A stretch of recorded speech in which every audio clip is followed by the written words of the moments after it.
Hey everybody, welcome to the G.I. Joe live stream. There's a tornado that hit my house now. Just redoing my shelves. So it looks like, and I'm packing up stuff to sell.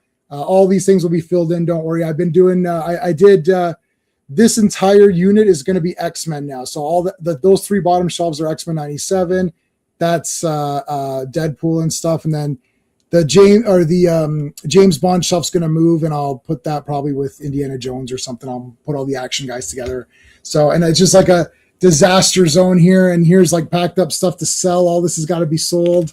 So it's crazy right now. But anyways, still have time, of course, to chat with you guys and talk about G.I. Joe.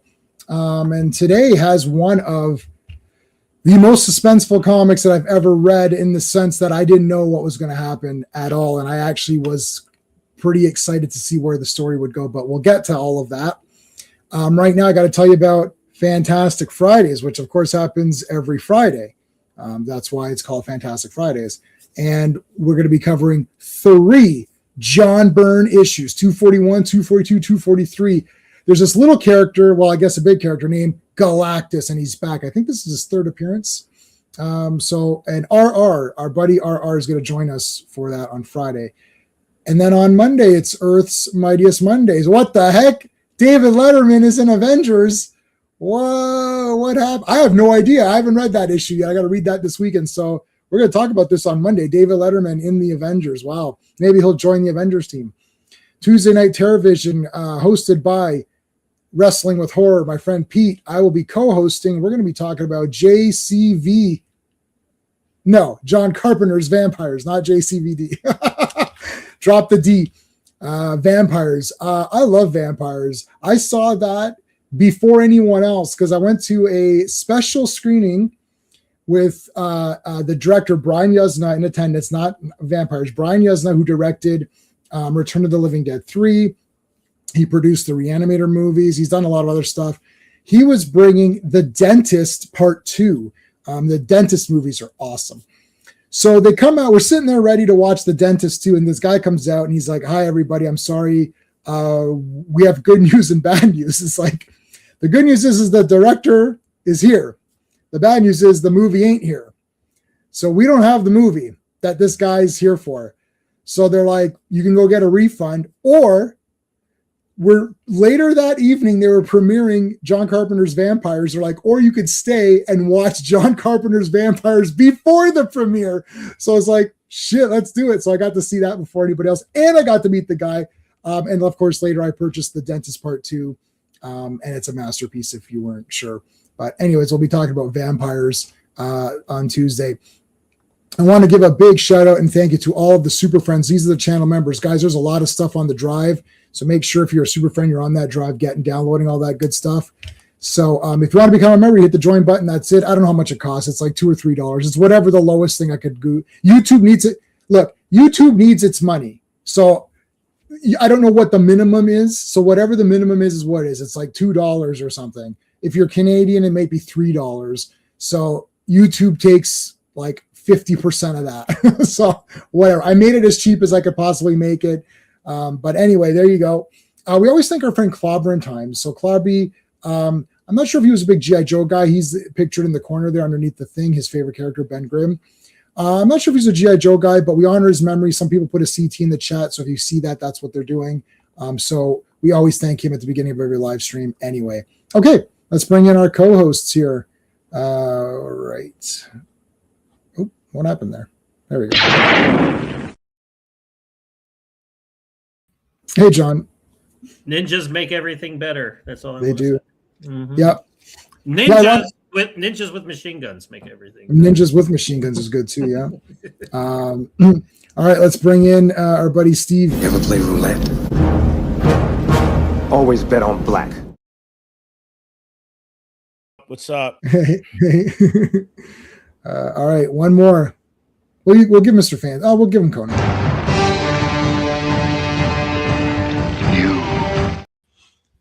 You. AIDS disease.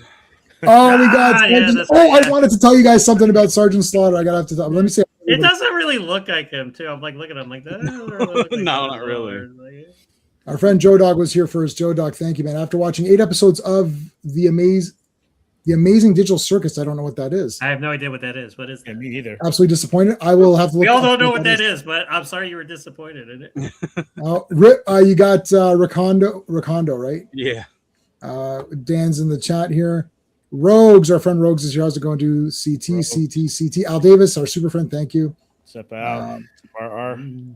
My wife got HBO Max. Okay, I thought it was a waste of money until I saw it had Warrior. Warriors at that and Banshee. That's the I watched that entire series.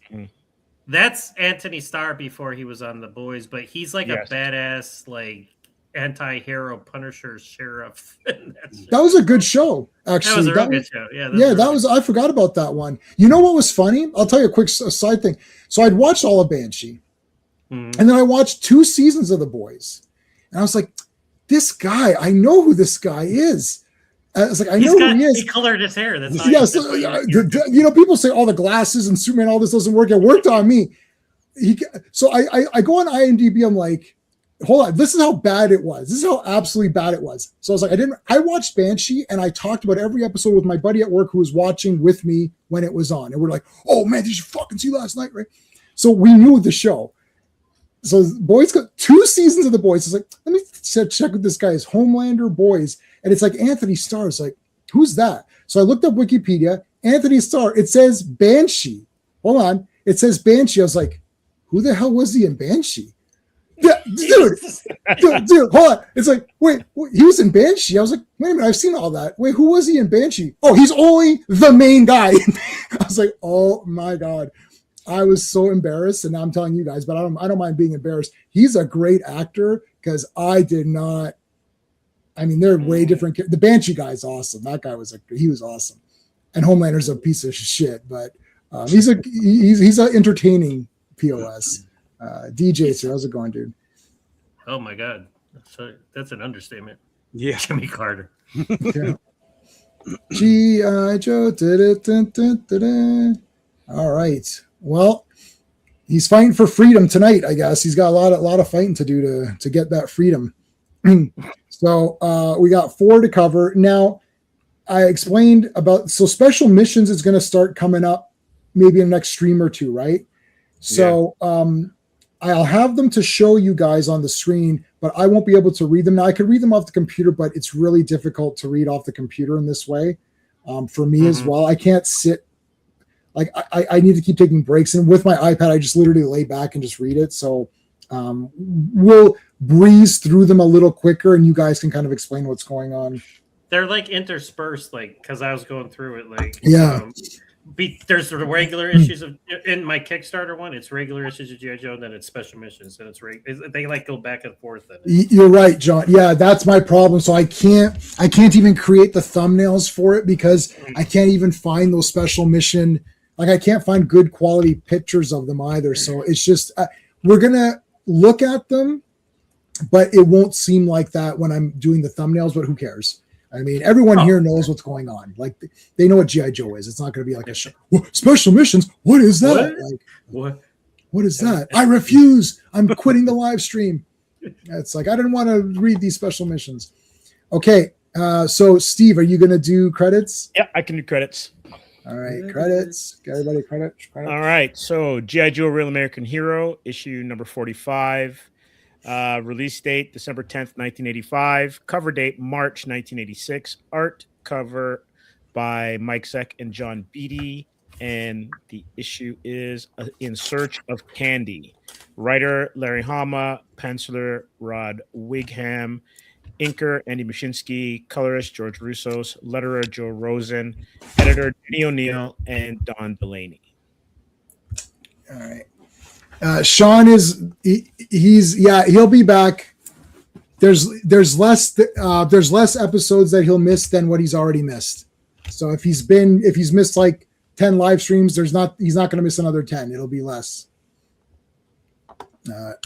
Sean is great too. Yeah, he's all right, I suppose. Keep him around. We like the G.I. Joe team. They should have called it I Want Candy. Well, okay, let me just say, like, they were never a thing Yeah. But like he's calling her his girlfriend and shit. And I'm like, wait, what? Like, did I miss something? In 'Cause, Ripcord's mind, there was a relationship there. He somewhere. was all like, he was like, that's kind of stalkerish. If he like, he's like, not only is he like, he's like literally like risking life and limb for this girl who has no way, shape, or form giving him anything to. Yeah, I mean, he's going to use he might use the one wish Willow on her. Oh, no. Don't do that. She's going to poo her pants or whatever. That was not. I found that to be very rude. You know, That and then movie's you got to so clean overrated. I wish I was on that stream with you guys. I would. Oh, but you know what, John? Though we really unpacked a lot. Yeah. Like actually, if Dan was watching, did we not? Most of it, yeah. We really we dug real deep. Like there's actually a lot of layers in that. Like, and it's better when you talk it out with someone and we do it the way we watch the movie and talk it out. And I just right there alive unpacked a whole shitload of stuff that was like I never even noticed the first time. Anyway, okay, so Cobra Island, which was like one of the coolest ideas. They really screwed everybody over with taking that over, making it basically like its own nation or whatever, which is awesome. So there's Apple, and there's IBM, and I think it's Appel. Apple, yeah. I'm saying Apple. He's French. I like Apple better. It's Apple and IBM. So Apple, who's Candy. So because it's Candy Apple, I like that better. There you go. So it's Candy's dad, who is the Crimson Guard guy. You're not in the mood for a rom-com? Oh, it's definitely not that. It's not a rom-com. Well, there was some intentionally funny parts. Yeah. So, what are they going to do here? Like, I mean, they're screwed. So I love that this is sort of like, is this the one where the guy says, "Oh, I don't want you to go," but then he knows that Ripcord's going to go anyways? Like, it sort of like manipulates him into going in a weird way. Yeah. Well, he's in the jet, and they're he's already on his way. They're doing a reconnaissance mission, and it's like, Hawk, you didn't know he would try this. Yeah. Excuse me. And they won't leave the general alone. Like he just had General a heart attack. Austin. Yeah. Like it's like, dude, can you just give him a rest? But yeah, he's got like a computer set up next to his bed. I'm like, he's still working. Yeah, oh yeah, he's got the president on the line and everything. Yeah. I'm the president. Hey, thank you for $10, buddy. Question for the panel. The answer is 42. Does an amazing job with he does? Yeah, it's okay. JoJo's huge cast and many storylines. Could he have done the same with the superhero team? Like, yeah. Oh, I know. Yes. Yes, I think he would have. That would have been really good. Absolutely. Oh yeah. For sure. So yeah, 100%. But looking forward to Friday, man. I just read those issues. So it is G.I. Joe. So we'll give you Lady J or whatever character this is supposed to be. It's Lady J. It's Lady J. It doesn't matter what character. What character you play. It doesn't matter what character you're playing. What else do we have? Haven't had. Oh, hello. Oh, we got to do. We haven't done. You know who else? Well, how about Elvira? We haven't done Elvira in a while. I feel like, yay. and how about a V8 as well? There you go, buddy. Thank you. Always a classic. That's a classic one, yeah. Okay. Is Alpine? Yeah, so Alpine's in this one as well. Quick kick. Yeah. Alpine. And we got Snake Eyes in his B2 outfit now. The only time you'll see Quick fully clothed in the G.I. Joe universe is right. Yeah, he basically.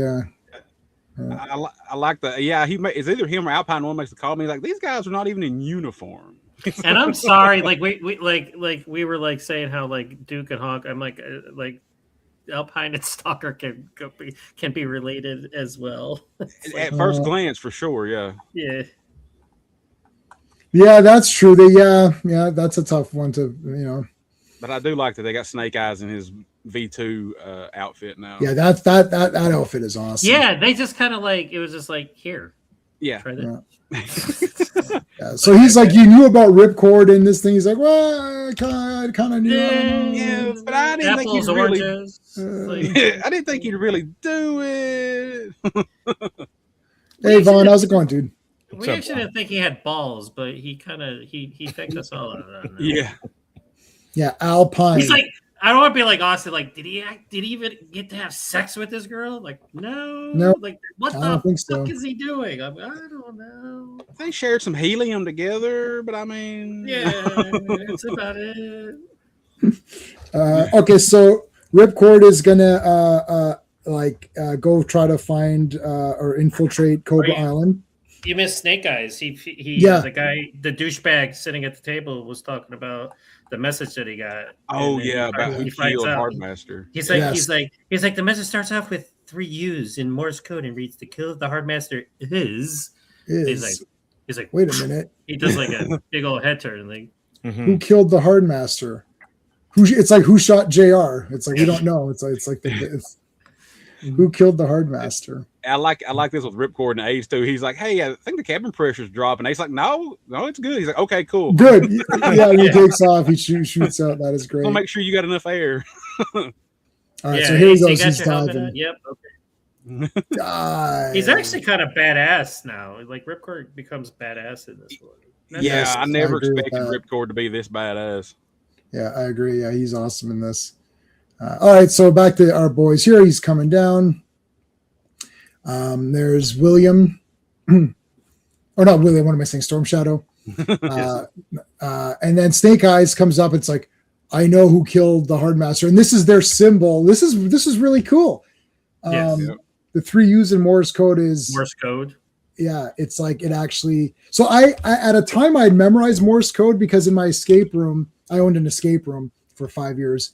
And we had a part where we split the party, and then they have to do Morse code to communicate with each other. So me and my one employee had memorized Morse code. It was pretty cool. I don't remember it now though, unfortunately, because you don't use it, and then you just kind of forget. Because every night we'd have to remember, make sure they're doing the right thing. But anyways, it's pretty neat. So that is very cool. So now they're going to team up. This is the Mega Powers. Hogan and Macho Man are teaming up here to go after the $1 million team or whatever, to go after the Giant. All right, so now he lands, and now he's like on a mission here. Dun, dun, dun. Now, Zartan is gonna confront him or whatever. Yes. So let me see. Did I write anything? Yeah, Crimson Guard. Okay, quick kick. Yeah, we saw quick kick already. And it's like Cobra Commander and the Pale doesn't even notice he's getting his bow. He's climbing the ladder. And he gets out, and they just keep babbling back and forth. Yeah.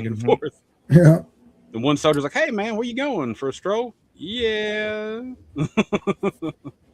And Hawk gets promoted in this one as well, so he becomes general in this one. Yeah. Yeah, he gets his version 2 outfit. The better, the more distinct. I love these vehicles. Were these toys? Were these jetpacks a thing? Yes. Yeah, the Cobra Claws. Yes. Yeah. Cobra Claws, yes. Cobra Claws. Okay. I always love those. Yeah, this is neat.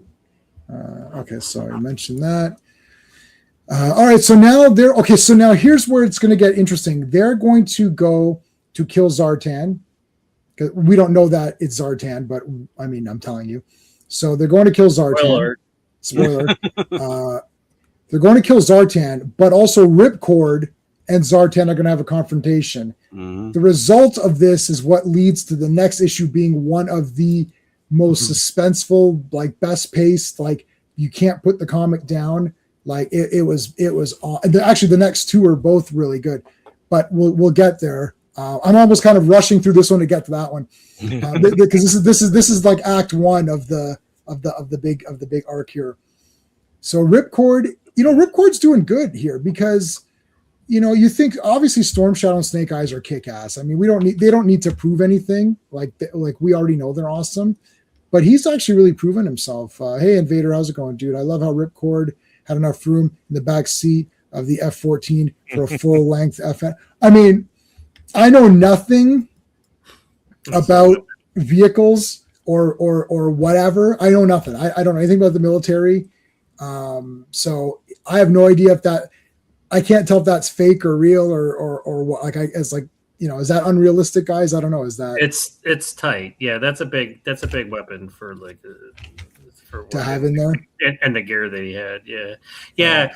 Like they pretty much just have like their helmets and like their outfits that they wear in there, but they don't have like weapons. Well, the military should really use Time Lord technology because the TARDIS is bigger on the inside, so they should adopt. We should get a treaty with the Time Lord so we can use their technology. It's much. But better. that's a nitpick. I mean, right. Nobody's really thinking about that. I mean, this guy can blend, right? So, or so. I mean, whatever. We're already at the whatever happens. Okay.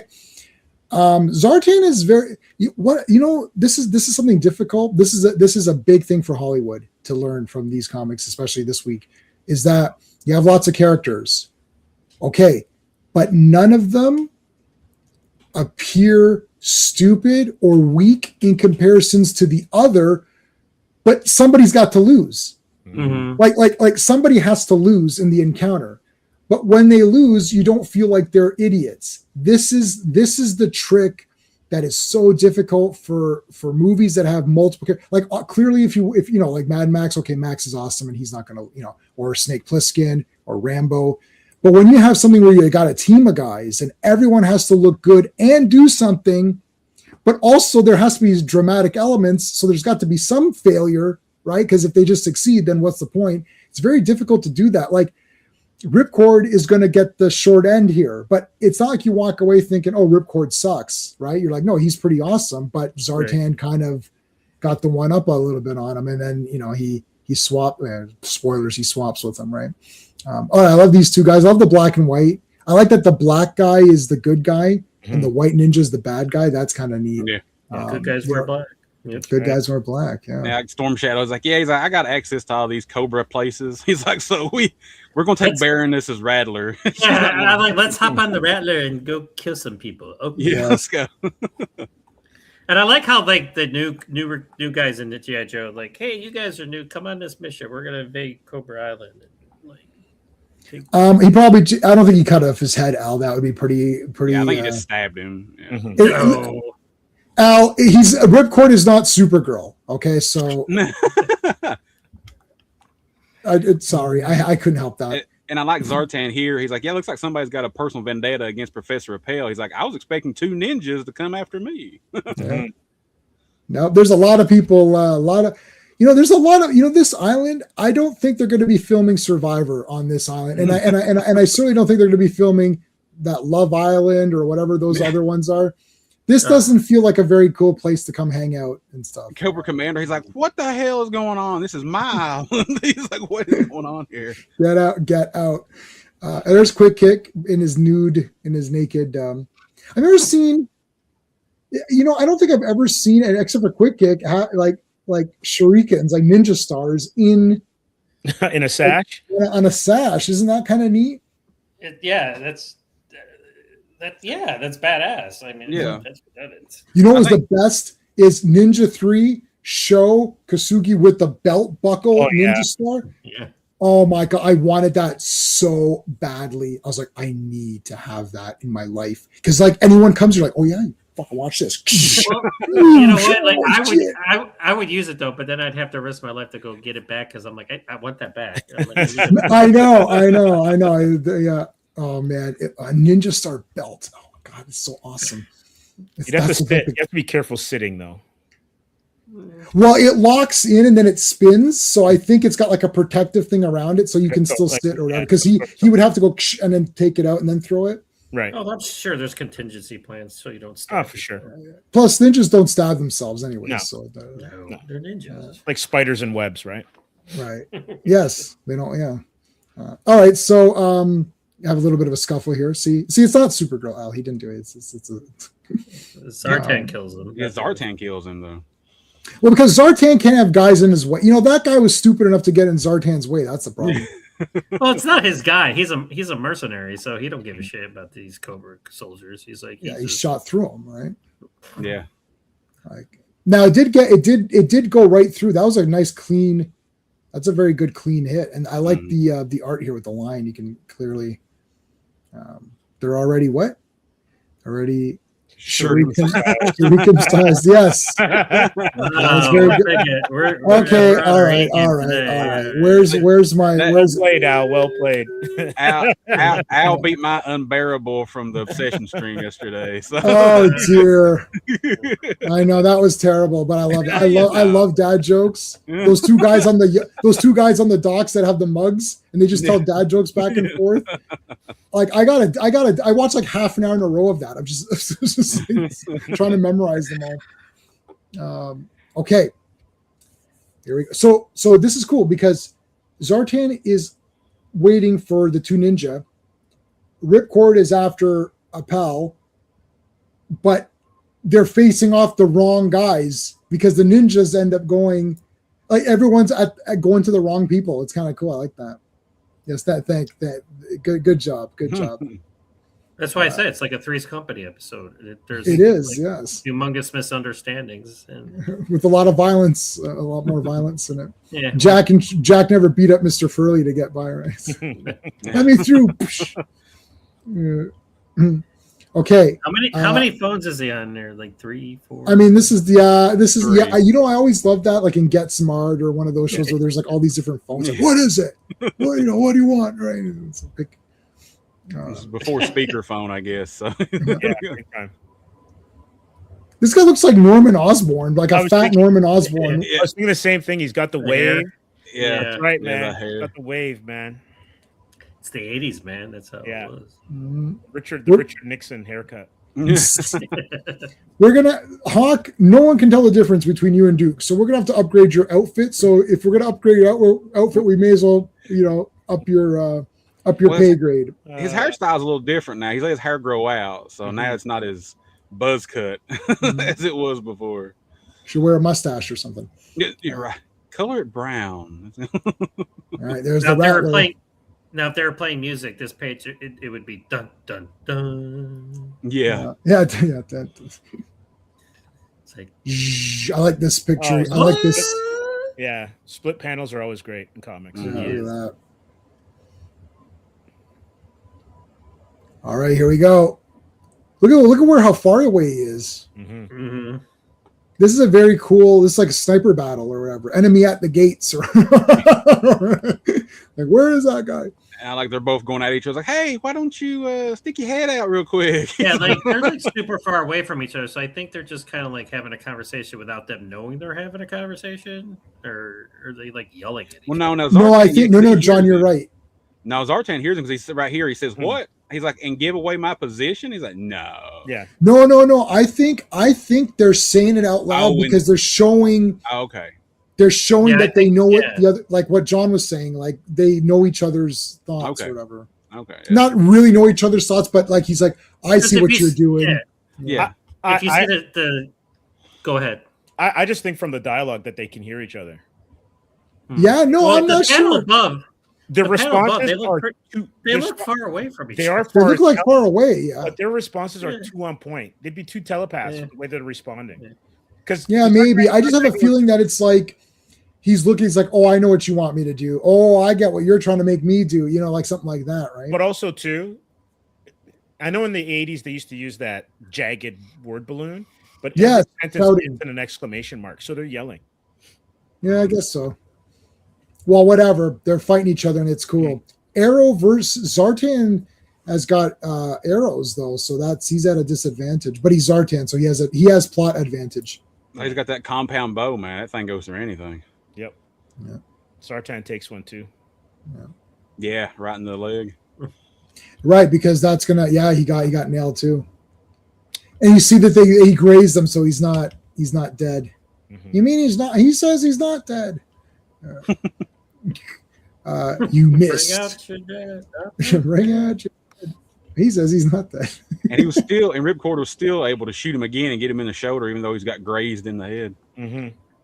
Yeah, see, that's what I'm talking about. Nobody, like, there has to be a winner in a confrontation, but like nobody comes out looking bad. That's the thing, right? Exactly. Like, Ripcord's not a loser now because of this. It's like, all right, that's it. If you think about it, like he's a member of the G.I. Joe team. They're elite, so like he's like he's still of course he's badass. badass. Yeah. Like Tripwire trips over his feet, but like when it comes time to do what he needs to do, he's still badass. Oh yeah. True that. Yeah, and I think that's why they don't like recruit people like this guy's fucking tripping over his feet. But like, you know what? You need to be a member of this elite unit. Come on over here. Well, the expertise of his expertise maybe outweighs the fact that he can't walk. I mean, guy can't walk. You call that the matter? No, that's Torpedo. Why are you wearing your flippers on land? I don't know. We're not in the water right now. I'm always prepared. There could be water anywhere. Quick, find me you a never know. All right, we got him in sights here. Blah blah blah blah blah blah blah blah blah blah blah blah blah. He's pulling an Arnold here. He's hip firing. That's right, baby. He's like, let it go. Something will hit. All right, there's Zartan, who's all like blending Predator, in. Man. Yes, yeah, he is the Predator. Yeah. Look up there on those rocks. Yeah. It's right there. You go around, I'll get him from here. The Predator. Yep.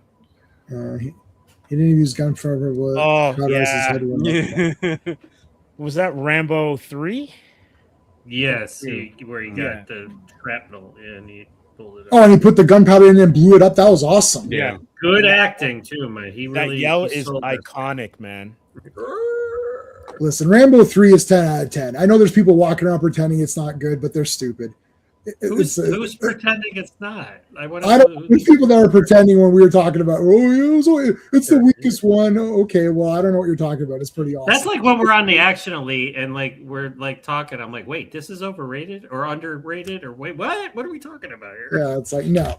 Yeah, all the Rambos are awesome. And the fifth one's still pretty good, even though it's could have been better. Listen, the fifth one is he turns into a freaking like. It's actually more of a Punisher. Felt like more like a Punisher movie. Listen, that actually would have been the best Punisher movie had that been Punisher. But like Rambo, like nobody likes to see their heroes get old, and I said that in my review. And like this is like what happens. It's like so you gotta have to take it. But he's still badass. I mean, he's not the Rambo that's jumping off cliffs in Vietnam like he was back in number 2, but he's still good. You know. Right. All right, Steve, you gotta go. You gotta step out. But I'm gonna get back before you guys finish. Yeah. Okay. See you in a bit. Enjoy. Take care. Later. Bye. All right. So Cobra Commander and Apple are talking. It's like, are you sure we should go with Apple or should we try this IBM? No, Apple's the way to go. So here comes oh man, here they come. Oh, here they come. Watch out, boys! They'll shoot you up. This is cool because like you got Storm Shadow and Snake Eyes assaulting, and then you got this unit of Joe's. Like you just got like a whole bunch of badass stuff going on. Yeah, there's a lot going on. I think that's why RR was talking about the superhero comics because I find that a lot of modern writers in comics and also in movies and shows can't handle many powered characters. Now these guys all don't have powers, but they're all unique characters with unique abilities. So it's a lot. Like this is a lot going on for like just try to think about writing this comic yourself. Like if you ever thought about writing a comic, you're like, okay, I've got my 2 or 3 characters and they do stuff. But if I said to you, you need to come up with 15 characters and you need 15 villains and they all have to do stuff and they all have to look cool. And the person reading this comic needs to physically want to purchase the guy that you're. So like you have like after this comic is done, some kid has to want to buy Alpine. That right or Ripcord or whoever you're selling in these comics. So this is difficult. Like this is when people say, "Oh, it's made to sell toys," but it's difficult to sell toys because my niece and nephew they either want the toy or don't care. There's no middle ground. Kids are like, "Oh, I want that," right? Or they're like, "Do you want this, Anna?" Like they either don't care or they want it. So it's hard, man. This is not easy to do, and for it to be this good, no excuse for it to be this good. Like this is crazy. I actually have a classified Alpine over here somewhere. He's back there somewhere. Classified who? Quick Kick? Alpine. Oh, Alpine. Yeah. Oh, yes, you have an Alpine. I got Night Force Quick Kick though. Yes. Yeah. Oh, that's cool. I had Quick Kick as a kid. I remember thinking he was pretty neat. He's like the only barefoot G.I. Joe there is. I always wanted to ask him, like, because in the cartoon, like, he's running around in the snow. I'm like, are you cool? Yeah, yeah, he's fine. Okay, so Zartan has now taken over as Ripcord. So now here's this is the suspenseful one that I was talking about. I'll do the credits really quick. Before I do this is the one now where I had not read these before. Dan has not read these before. John knows them pretty well. So, and I don't think Steve had read them, or he had read them a long time back and hasn't gone back. So he was sort of the middle ground guy. But I didn't know what was going to, I honestly, if they had killed Ripcord, I'd be like, well, shit, that's crazy. I did not know. I really did not know, with all my comic book experience and movie experience, and I know how superheroes work, and I've seen a few movies, I've read a few comics, I know how these things work. I really and truly did not know what was going to happen. I was like, oh fuck, if they kill Ripcord, what the hell?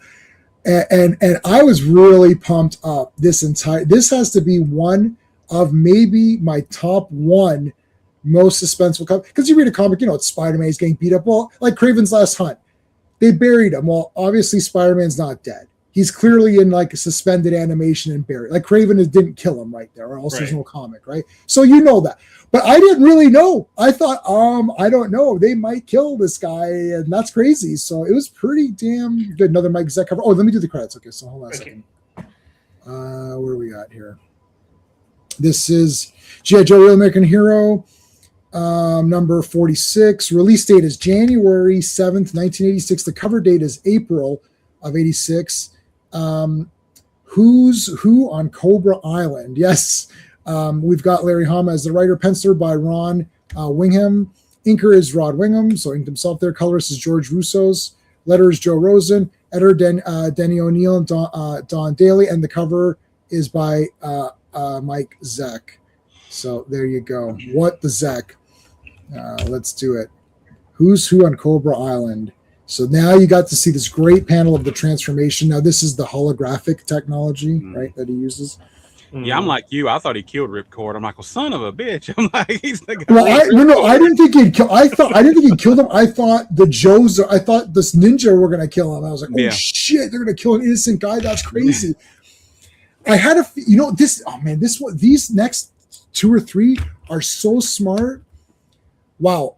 Okay, hold on. Let's dissect this bit. Okay, so there's a little bit of a again, Ripcord is still fighting. The guy's been injured. He had an arrow through his arm, right? He got shot in the head. He got grazed in the head. Yeah, grazed in the head. Yeah. And now he just got his friggin' head stomped, like basically like kicked the shit out of his head right there.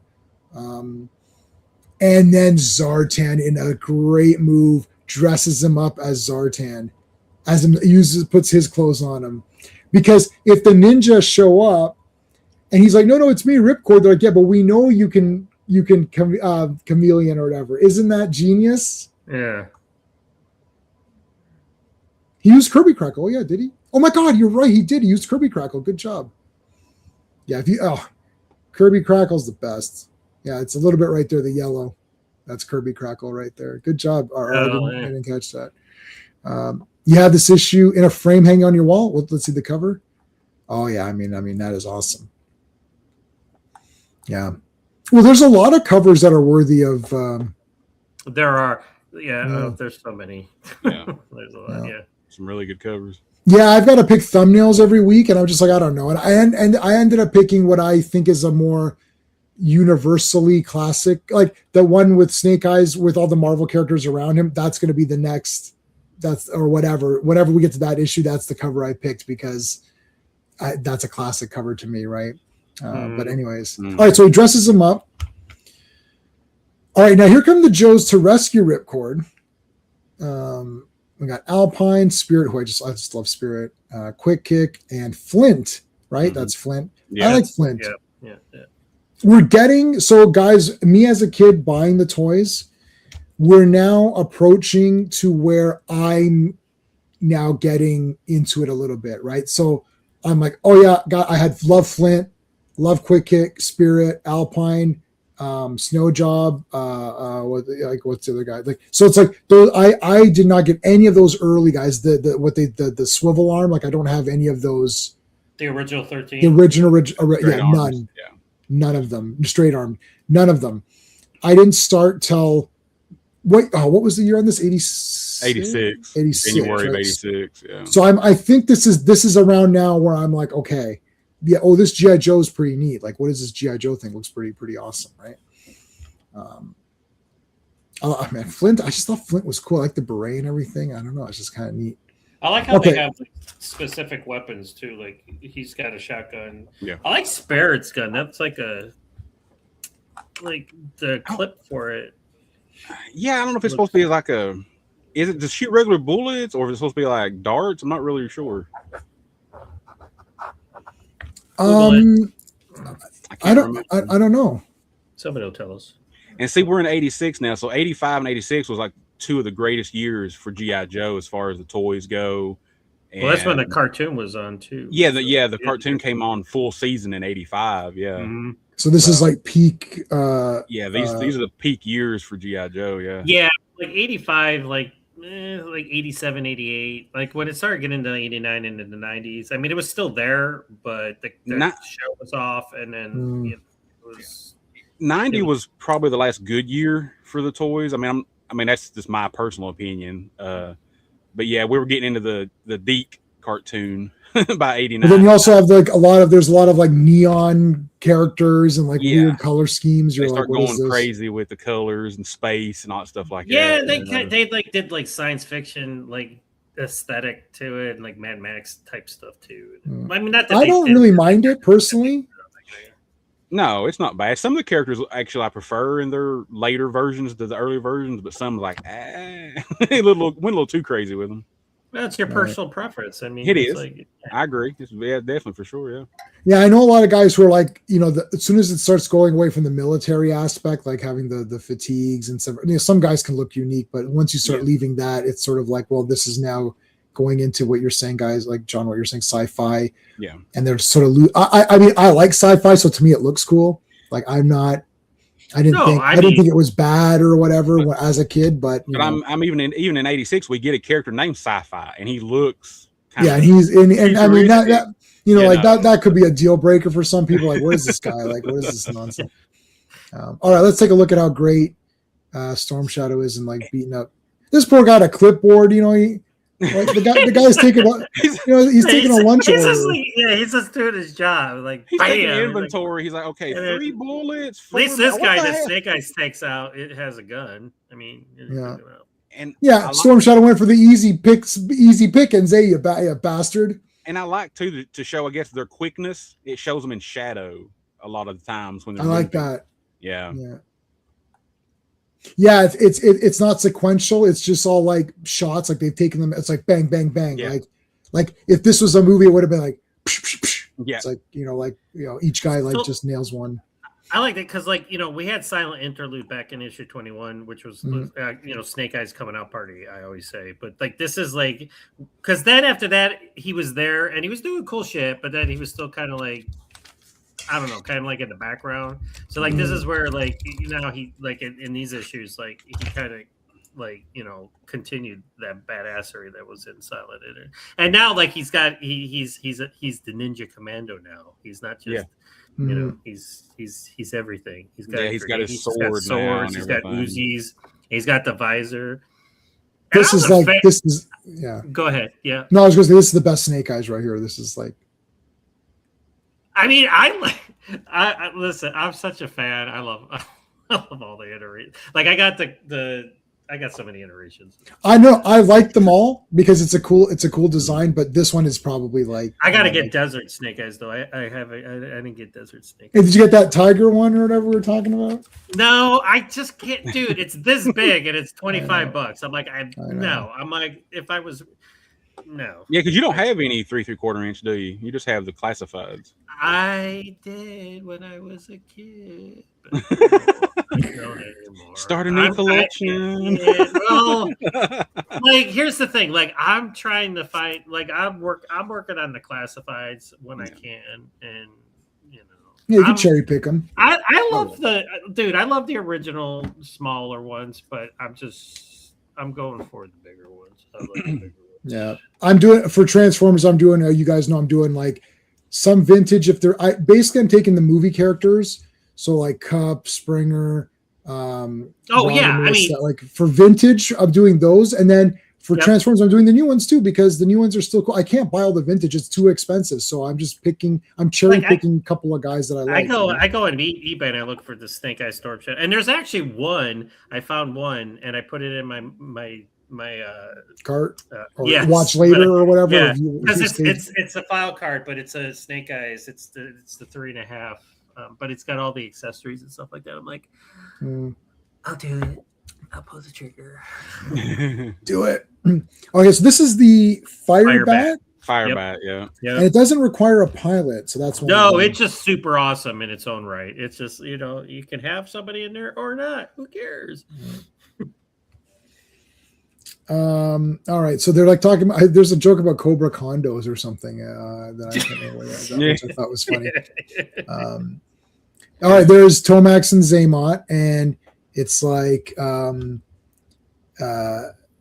they're I can't remember if he's like saying, that they're on their, like he knows they're there or something. I can't remember exactly what's because like he didn't want to tell that Candy's missing, right? He didn't want to tell him. Yes, he's keeping it from him because he wants him to do his job. Yeah, so he's like Dr. Apple or whatever his name is. Apple is. So it's like back when not Scar, Baroness, like if he was keeping her from desert, he was like, no, don't say anything. He's like, I need him. Yeah, because he keeps asking Cobra Commander, he's like, hey, when can I bring Candy here? He's like, well, we're not equipped for visitors right now. So we gave her the plane ticket, but she lost it. Yeah. And I love how he says this. He's like, get those dolts back in spring. He's like, he doesn't even show respect to the, those fucking assholes that are working for me in Springfield. Get those guys to mount. Yeah, what a dick. Find out what the hell happened to Buzzer. Where the hell did he go? I like Alpine. I feel like he has a lot of accessories. This is them showing like this is what Alpine does. He goes up because like they would not expect him. It's like Chuck Norris in Delta Force 2. He climbs the side of the mountain and nobody would expect him to come up on. It's like Recondo in that previous issue that we read. Yeah. He's doing what they don't expect them to do. Yeah. And Recondo and Alpine, he came with a lot of accessories. Yeah, I like stuff like that. Like the original one, I know. Like that's the thing too. Like they started to come with the original guys. Like they had their gun and like maybe something else. Like maybe a helmet, maybe. Yes, but then they're like, here, Snake Eyes, give him the dog, okay, or the wolf, okay, all right, that's cool too, A 10 hut. Oh, he's got his new outfit on. He's looking strapped. There you go. It's the Iron Sheik. Who's out there? Look at that. Now we're back. Oh man, well, how awesome is that? Right. Takes out both of them.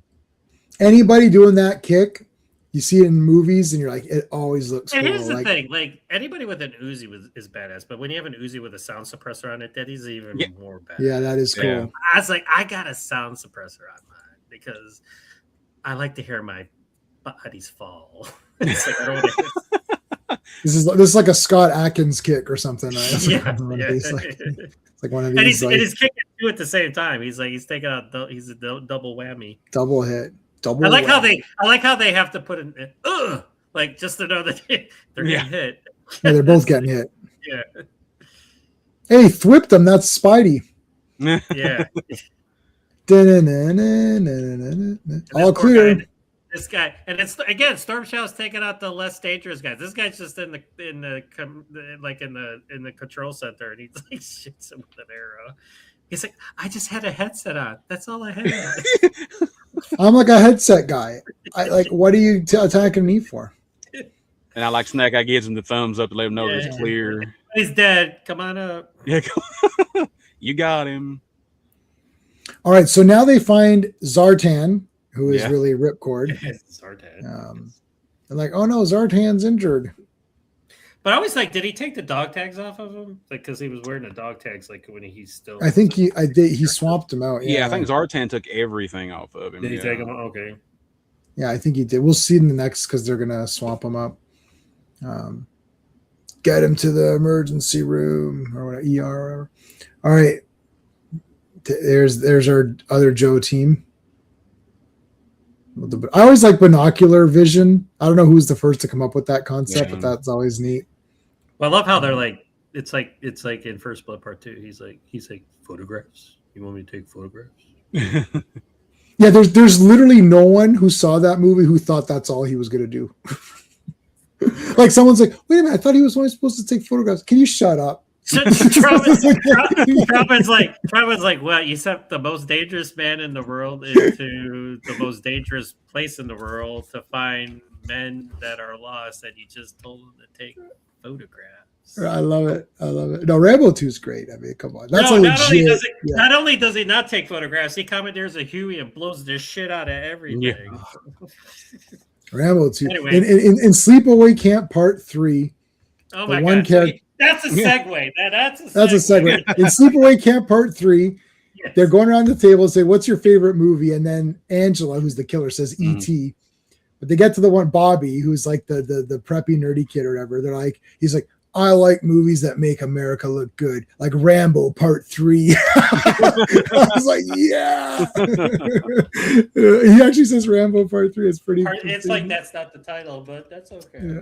Yeah, it's Rambo 3. But there's no part in the title, but that's okay. We'll let it slide. But at first, it's like he's like Rambo, and then he added the Part 3, like he was gonna just say Rambo, but then. It's like Rambo became the brand name, even though it was First Blood, and then it transitioned, and then they just kept Rambo because that was clearly the name. Rocky's the only one that sort of kept the actual thing going. Well, that's the thing. Then the fourth one was Rambo, but then his director's cut was John Rambo, and then the fifth one was Rambo Last Blood. And now this prequel is John Rambo. I'm like. You're good. Like, what's going on? You're doing so good before. Look, it was Rocky 2, Rocky 3, Rocky 4, Rocky 5, and then they did Rocky Balboa to close it off, and that's. Or they should be like John Rambo, the beginning, or something like that. Yeah, they got to rename it because it can't. Rambo. You can't name it John Rambo because he named his director's cut John Rambo. How about Rambo -1 or something? start using the Godzilla. Oh my god! terms. Did you see the teaser for? They put out another teaser for. Godzilla I mean, it's gonna be it's the greatest thing ever. It was another 30-second bullshit with the actors, and then they show the exact same scene of him popping out of the water at the end. I'm like, it comes out in November. Can't you show us some more than that? It's like that's all you need, man. You just need to know that Godzilla is back. It's like that's all you need. All right, here we go. Oh, they got Zartan. Now, Apple is going to find out that it's not Zartan because he's got a Candy thing on him. He's like, what is all this? He's got a picture of Candy. He's like, that's my daughter, Candy. It's like, I'm not Zartan. I'm Ripcord. Oh, shit. I have he finds that Cobra Commander's been lying to him. He's like, that son of a gun. He's I didn't think the leader of the most elite and evil terrorist organization could possibly be a liar. Oh, wait a minute. Now that I say it out loud, I kind of get. He doesn't have scruples. What? I'm like, oh my god. A man who hides behind a mask. What? Come to think of it, I never did see his face. God damn it! He called his own people dolts, and he's not telling me the truth. No, it's great. I love it. It's awesome. Okay, now we got to get in, and now they see it's Ripcord. But this is great because Ripcord is phasing or whatever. It's basically like he's blending in and out. This is like the action going down. Dun, dun, dun, dun, dun. Let's go. Back to the ninjas, and now I love this back and forth. This is like this is like him. Like he jumps, like Storm Shadow kicks guy. He jumps down. He's firing off with his Uzi with the sound suppressor, of course, because he still doesn't want people to know he's there. But that's okay.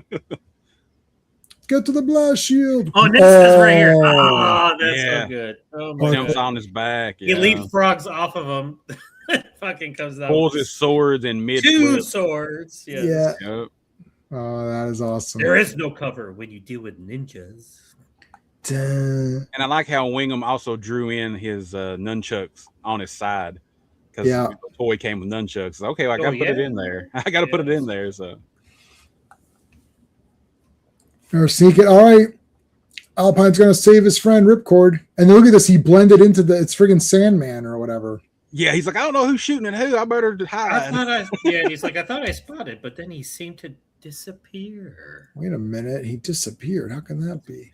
Oh, I remember. Ripcord has disappearing powers. No, you don't. He doesn't have those.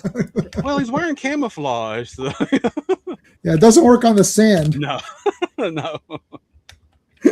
I blend in. And then you got people dying, which is cool. I mean, Yeah, that is cool. Yeah. All right. Meanwhile, this is awesome. Let me just say, like, he's throwing fucking stars and shit. And then the cover again. The cover is in the comic book. yes, remember that? Yeah. I just love days? it's like I want him. Give him to me. That's just awesome. It's just like, and it's Snake Eyes is like, of course, he doesn't say anything, but you know he's like, yeah, what he said. Yeah. And cut back to these guys. Now, okay, And now- quick kick. Yes. Okay, were you about to say this guy's operating a sword and nunchucks at the same time? Wow.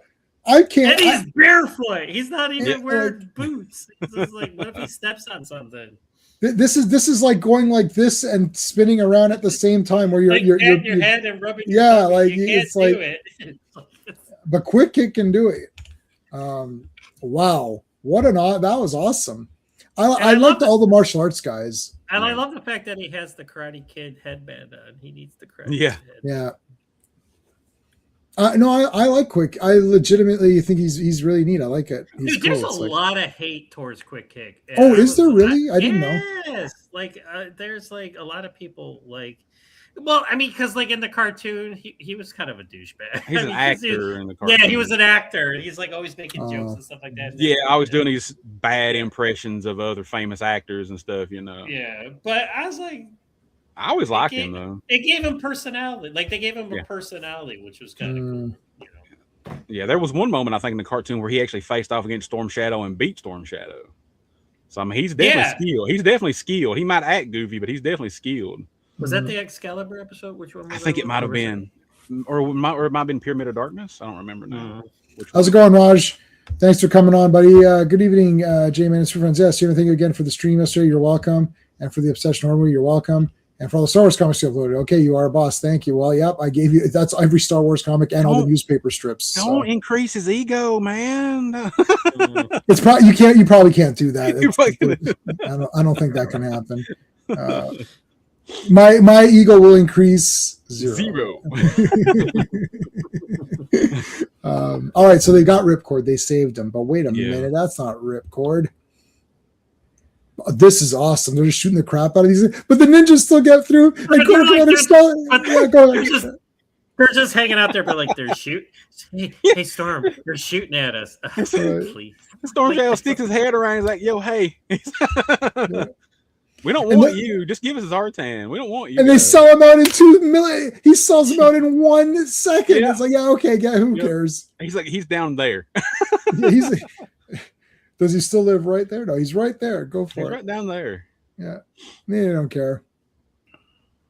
What I think would have been cool, and maybe they're saving it for later, is to have the twins fight against Snake Eyes or whatever. Because like I said, in the cartoon, they're supposed to be martial arts and acrobatic and everything. So it'd be cool to have seen that happen. Oh, I don't know. But they might save that. Maybe we'll get more out of it maybe as the comic goes. I don't know. I hope so. All right. Now this is getting suspenseful because now they know where Zartan is. Zartan is not Zartan. Apple knows that it's not him. He's trying to help him because he was lied to by Cobra Commander.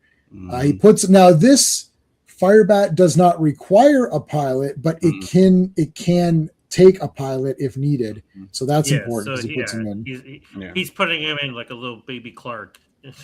Yep. Now you're going to be going to a place called Earth. It's gonna be the yellow sun will give you massive powers. Yeah. And when I want you to get there, I want you to kick the shit out of everybody. Oh, awesome, Dad. Thanks. Yeah. And I want you to make a harem. I want you to. Yeah. Oh yeah. We want you to impregnate as many women as possible. Oh, like, dear. what? Wait, what? But I like this here. I like this here because Ripcord's like, well, man, I'll just tell them it's me. And Appel's like, they won't believe you. They'll think you're Zartan, that you'll change your appearance. You need to leave. They'll kill you if you don't. That was a good call. Yeah. Appel's like, I think the ninja are too heated. I think they're too heated. They just had a massive battle getting here.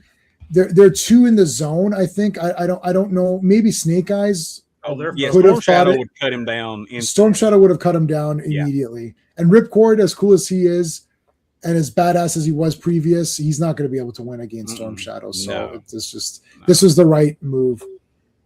Now this is like in like I don't know why this visual comes to my head, but this like right here is like the beginning of Star Wars episode. Yes. Yeah. When the rebellion's waiting, and then And for Vader. although the door doesn't fizzle and blow up, and then the stormtroopers they come through the ceiling, but it's still the same thing. And they just beat the shit out of everybody. Oh, there goes Apple. Yeah. Is he dead? He's not intricate like pretty much after this. Yeah. Yeah. So maybe he is dead. I remember, I don't know if you remember this, John. I remember with the Snake Eyes, the version 2 toy, a lot of people even today still complain about it because they're like, well, his sword's not a ninja sword. It's a weird looking sword. I'm like, it's got it's close enough. It's close like an enough. Arabian Night looking sword. Yeah, it's almost like an Arabian that's kind the of thing. that's the one yeah. the Tiger Force sword had, and I was just Okay. like, Yeah. I was like, Oh, it's not like a katana sword. One of the No. Shokunin no, it's not straight. like a katana. Yeah, it's not like a ninja do or like a. He katana. didn't get Yeah. he didn't really get a true katana until his version 4 toy. Even the Yeah. version 3 that I have, he's got more like a kind of like a middle-aged looking Like a scimitar or something, or medieval. Yeah, it's like medieval like, kind of sword. like Yeah, something you see in Conan. yeah, almost like Oh. Conan. Yeah, it takes until his version 4 to give him katanas. now now Sho Kasugi, does he has that straight and that pointy tip? I can't remember if I read somewhere, John, maybe you'll know this. Was that his own design, or is that an ancient weapon design? Because I don't really know. I feel like it's not an ancient. That they call it a ninja do or like Ninja, yeah, like that's like what a traditional ninjutsu like would be using. Yes. With like the square, right? It's like yes, yeah. Yeah. The guard, the hilt, the protecting guard you is from the blade and the handle. Yes. Yeah. Okay. Yeah, And because you then see the samurai swords, and they're like the handle curved was ones. always wrapped. Yep. You know. Yeah. and then- Yes. Yeah, it's like cord around it or whatever. Yeah. Okay, that's cool. Yeah. I like that sword a lot because I'm used to it from all the ninja movies. Mhm. Well, even Storm Well, Shadows that's- in the comics here look straight. Yes, Almost. he's using like what a ninja would use. Because if you go his back, is like nope. it's Go down. you could see that, or down. You mean? Yeah, go down. Right there. Yeah, there you go. Yeah, see right there. Like, oh well, the comments are kind of hiding it. Okay, the let me go a tip little of bit it- more. The There you tip of go. it goes. Yeah, the tip of Yeah, it goes like it's like an this. angle. Yeah. Yeah, because the samurai sword is still curved at the end. Yeah, It kind of- yeah. not like a yes, they're not the same. straight triangle. It's like a triangle, basically. Yep. Yeah. Yep. Mhm. It's like my mouse. It's like my mouse. How do you store digital comics? On drives. Iron Man is protecting all of them right there. Massive amounts of terabytes of stuff. So what else is just physical drives? You fail if they fail. Oh well, I guess I lost them all. Oh, online storage. Yeah, you could do that.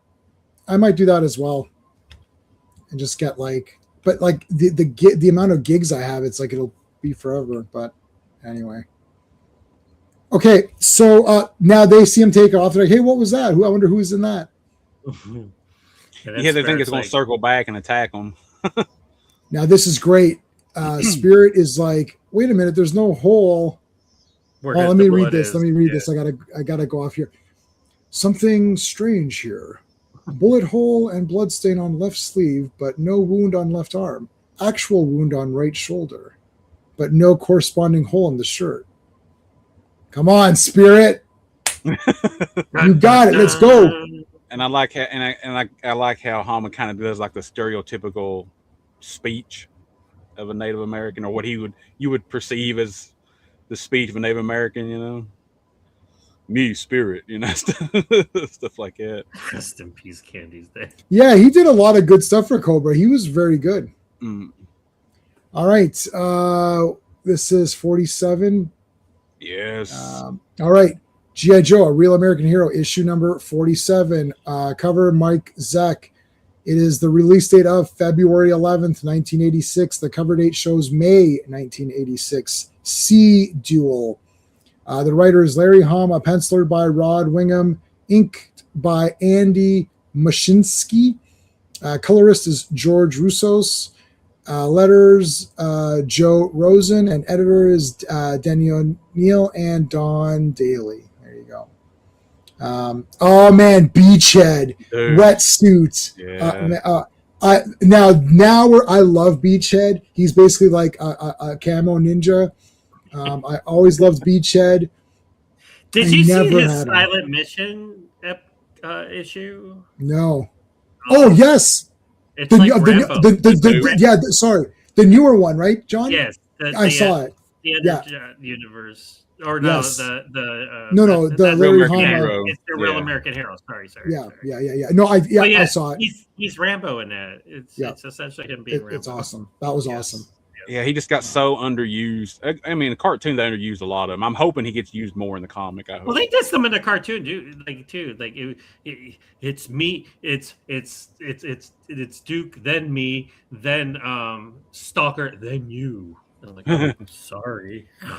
Yeah, they made him more of like a drill sergeant in the cartoon. Really. Yeah, because then he had the new recruits and like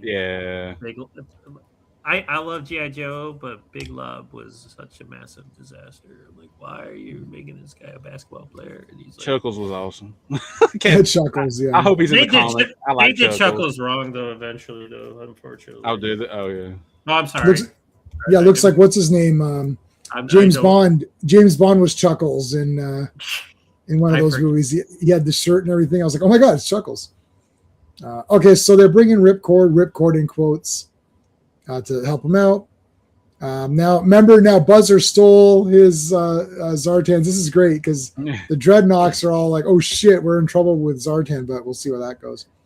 There's Dr. Mindbender. Our buddy Destro's here, putting out some fires.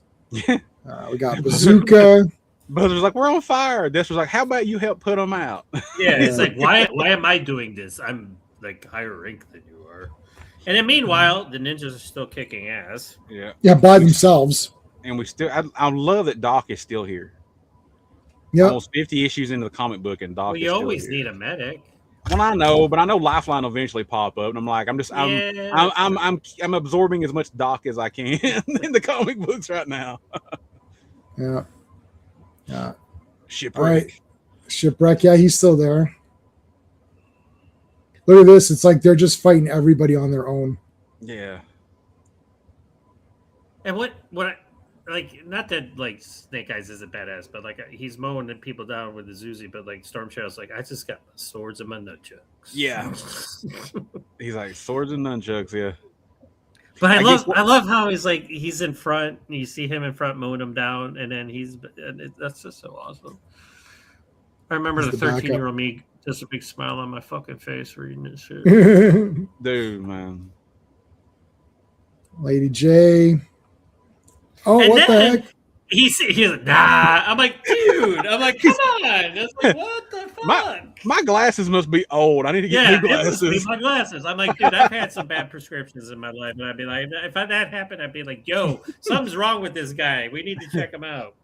Yeah. I'm hallucinating. Like, nah, we'll let this plot point go on a little bit longer. Yeah, exactly. You don't milk it too badly. It gets resolved, but it's not too bad. But this is a little bit. Well, yeah, okay. Dr. Mindbender in the in like the cape. Like, I mean, Dr. Mindbender looks like he's the leader of the whole thing. Yeah. It's like, I'm bald with a monocle. It's like he's the Monopoly guy or whatever. Crash. She does a boom. Look at this, man. Oh my god. Getting Storm Shadow like, well, shit, they took all the planes out. Let's go. Yeah. He's like, that's what we're going for. Like, damn it, where's the boats? Yeah, let's go to the boats now. All right, here come our ninja. It's like Flash versus Superman. Yeah, right. The run. Who's going to run quicker? All right, let's airlift them.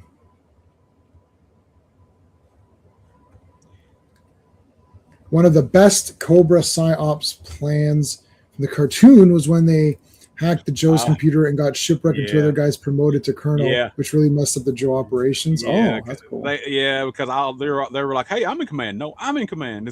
It screwed up everything. That's interesting. Yeah, hack the system. Yeah. And I was thinking, and I know it's a hologram, but you would think if Zartan is knocked out, that somehow he would lose control of it more than it did earlier with Doc. Like it would just completely.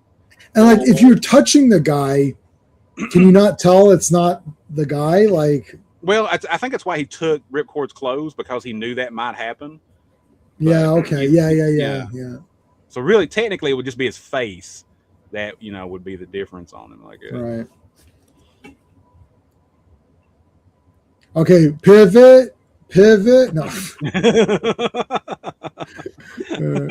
Don't drop it. Don't drop it. You're leaning too far. Cobra Commander is back into his metal faceplate or whatever. Oh man, they killed that poor guy. Dude, had a long shift. He was just about to go home. I was going to retire tomorrow. Cobra Commander, it's been great serving you these 60 years, but it's time for me to hang it up. God damn it! the Cobra retirement plan. My wife was about to give birth. Oh no! I've got 5 kids to feed. Screw you! Now here we go again. Like we go back there. It's like Beachhead, Wetsuit. You guys are the newest shows, but you're qualified. Let's go. Yeah. How many? There's a lot of new. Somebody's gonna turn around and say, "Well, it's like how many new guys have appeared recently?" Like this is just like within like a few hours. It feels like more guys are showing up. Well, that's just in its prime, so they're cranking out them toys, man. They're like, all right, here's another one. We need another one. Get another one in here. Get a water guy. We already have a water guy. Get another water guy. The ocean's big. We got 2 water guys already. I'll make it 3. I mean, the ocean's big, isn't it? Yeah. Deep Six is like, son of a gun. Technically, the world is covered in more water, so there should be more ocean guys. There should be more water. Yeah. Like, where's the Navy SEALs? Like, never have too many water Joes. All right, vroom. Here we go. I mean, like he looks like I can't get enough of my buddy Mindbender, man. Like this guy's just like with the cape and everything. This is great. Like, look, it's like Batman or something. Dr. Brainbender. Yeah. It's like he had different names or whatever. Cobra Commander. you do a good voice. Mindbender. Yeah, Major Blood. What happened to that guy? He's been gone so long. He's private blood now. Yeah, I like it. Cobra Commander is like, he's like poetry. He's like, that idiot thinks that Proust rhymes with Faust. I love it. Wasn't that funny? Very cutting remarks here by the commander. It's like, too droll. How droll, Cobra Commander. How droll. Classic Comics, our good buddy here. How's it going? Someone should do a riff on Spider-Man meme where Hawk, Flint, and Duke are all pointing at each other. Yeah. I'm surprised someone must have done that. You, me, you, it's you, hey, you. All right. Oh yeah, Televiper. Yeah, he's only a Viper on TV. What about Radio Viper and like Internet Viper and Instagram Viper and Twitter Viper or X Viper? This is the 80s, man. There was none of that back then. There's none of that. Right? Televiper did all of that. He was one Viper. Guys, there's a lot more media coming out now. I can't. You can't ask me. I'm already I can't do radio now, and I can't do this other stuff. It's too much. You need to hire more Vipers. Like, listen, tell a Viper you're doing it all. You're doing all the communications. Well, it's like, what about a Facebook Viper? No, can't. No, you can't have a Facebook Viper. Tinder Viper. Tinder. All he does is swipe right. I don't get it. That's all he does. It's like, you're supposed to be finding recruits. I don't like the look of this girl. Next. No. No. And there's like a girl with like a cobra tattoo. It's like, yes, get her. Yeah, we'll get her. Meanwhile, at the hydrofoil base, ninjas are still being awesome. I mean, these guys they're not tired at all. This is like body count. These past several panels, I don't think Storm Shadow has had one hand free. He's got something in both hands every time. How could he use a bow and arrow with a sword in his other hand? He's just smacking the hell out of him with a bow now. Well, he's not using a bow and arrow right now, but he's not going to drop it. He's like, I need this. Yeah. He's like, what? I like the gun here with Snake Eyes. That's cool. Okay, yeah, and Storm Shadow, he's got basically, I guess you'd call that a longbow, right? Mm-hmm. Yeah, pretty much, and it goes right through that metal shield, so it's got to have as much power as Zartan's compound bow. Well, it's got those special tips on it. That's right. It's not the explosive ones like Rambo. I forgot. Yeah, it's got those special tips on it. Yeah. But what's cooler than ninjas? Well, it's ninjas on a hydrofoil. Yeah. I prefer these.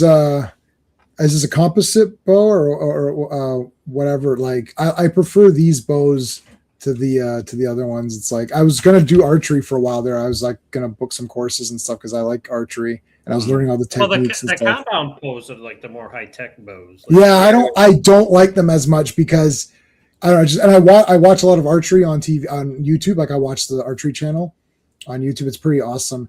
And yeah, those are like, I mean, but those are very precise. So basically you lose the round if you don't hit the bullseye. It's just bullseye. It's basically the first person to not hit a bullseye. But the other ones, there are sometimes you can be off just a little bit because it's not as accurate. So it kind of makes it makes watching it more exciting because you're basically like you don't know for sure. But yeah, it's kick ass here. Like, because the compound bows have got sights on them like guns do. So it's these guys have like their bows are crazy. Some of these guys on the archery channel. In the real world, Cobra achieved world domination. Who do you think started Facebook? Yeah, that's right.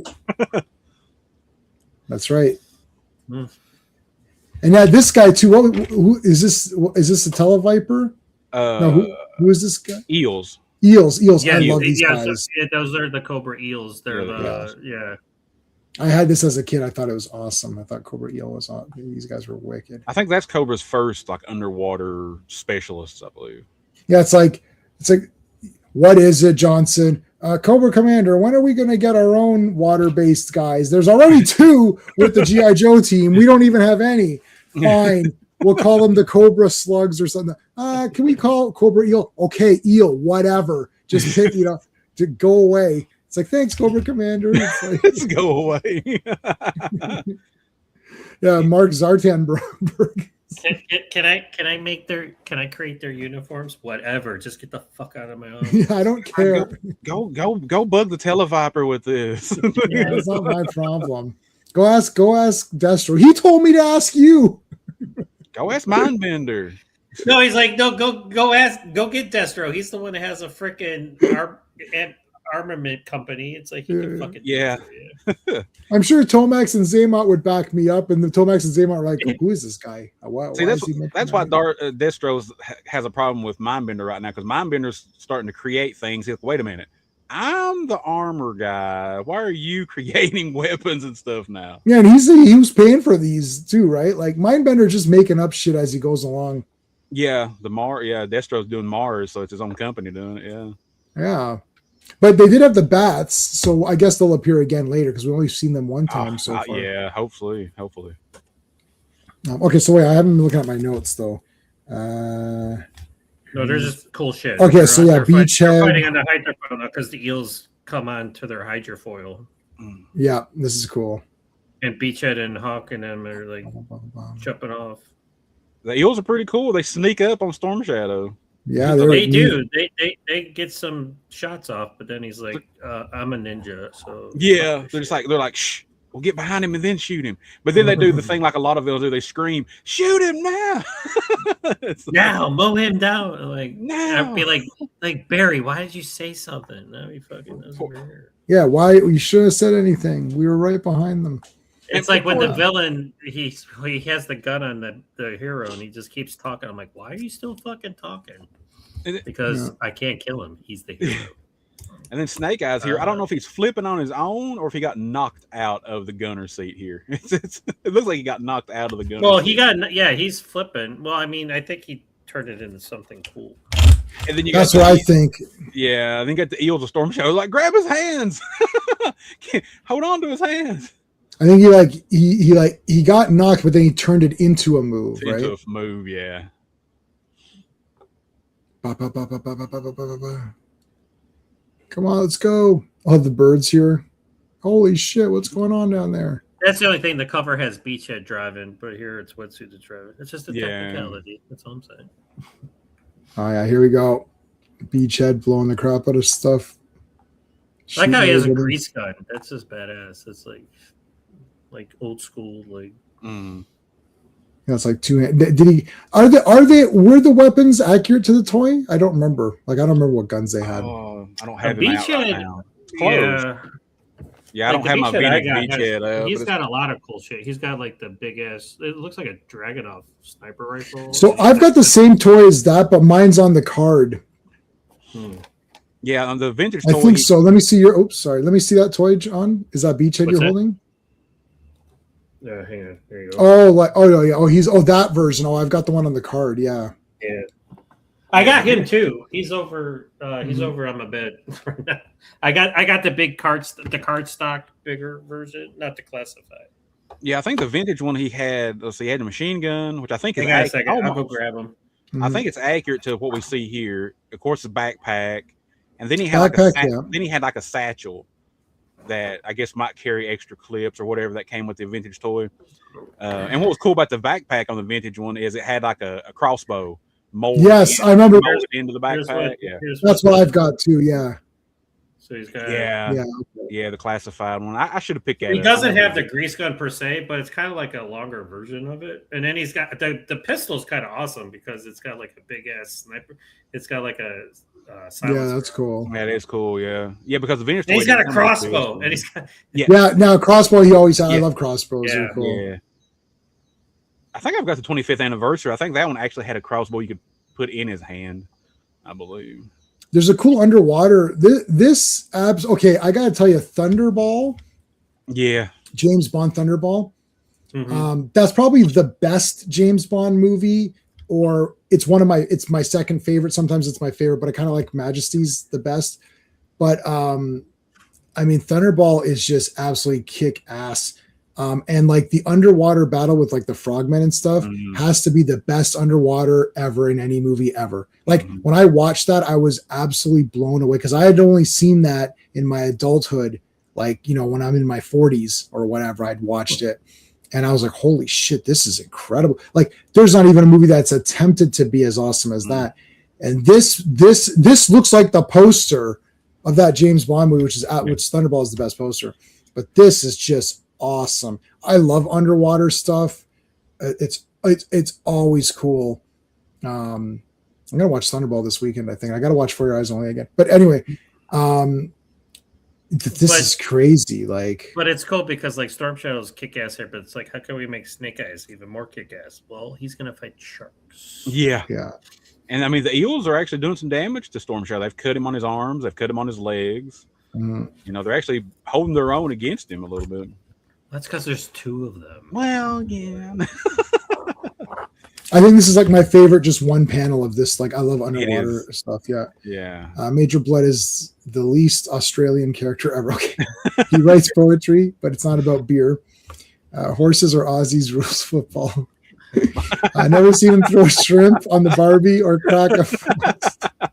No, he's always got a glass of wine in his hand. He's not a Foster's drinker. He thinks he's better than you. Or is bullshit. Okay, I mean, is this like the most awesome thing that ever? I mean, this is crazy. I mean, it's a shark. Like it's Jaws. I don't know who it is in the background there. They're like, look at the size of that shark. Snake Eyes like, yeah, bye. This poor shark. All it was trying to do was live its life, and that's true. Like the shark, like you're in their territory. They were just swimming around, and you guys are fucking like. See, Quinn should have hired Snake Eyes to go after Jaws. Help him fight Jaws. So. Yeah, that would have been. Oh man, that would have been awesome. Like if Snake Eyes came in and started slashing. We don't need a bigger boat. We need a ninja. Yeah, we need a ninja. I really liked that movie with Blake Lively where she's stuck by herself. I don't know what it's called. I really liked that a lot. I ended up buying that on 4K. Steve showed it to me, and I was like, why are we watching this dumb movie? And I kind of got into it. I was like, this is pretty good. I kind of got into it. I was like, you know what? I like this movie. I ended up buying it. It's very good. I like shark movies. They're pretty good. Like obviously Jaws and all that, but I mean, like I like some of these other ones. It doesn't have to always be Jaws, but that was pretty good. And I haven't seen any Blake Lively movies, so I don't know, like, but she was pretty good in that one at least. I've just seen her in Green Lantern. That's it. Oh yeah, I saw her in Green Lantern, which I didn't think was that bad. No, not terrible. Everyone hates it, but I thought it was pretty neat. The ending just got with the. I hate when it gets like that, like they wasted Parallax or whatever. They could have used that better or whatever. Like a big ball of cloud. Well, I mean, I don't know. I didn't read very many Green Lantern comics, so it kind of did enough for me. But I can understand if fans were like, So my biggest read was the '90s with Kyle Rayner. Kyle Rayner, yeah. Everyone likes Kyle. Well, they never used that guy. Not after Hal came back, Blackest Night and stuff. They didn't use him a whole lot after that. Yeah. But not like it's here, Beachhead. He opens up his machine gun on the sharks. Hawk's like, he's like, that's Beachhead.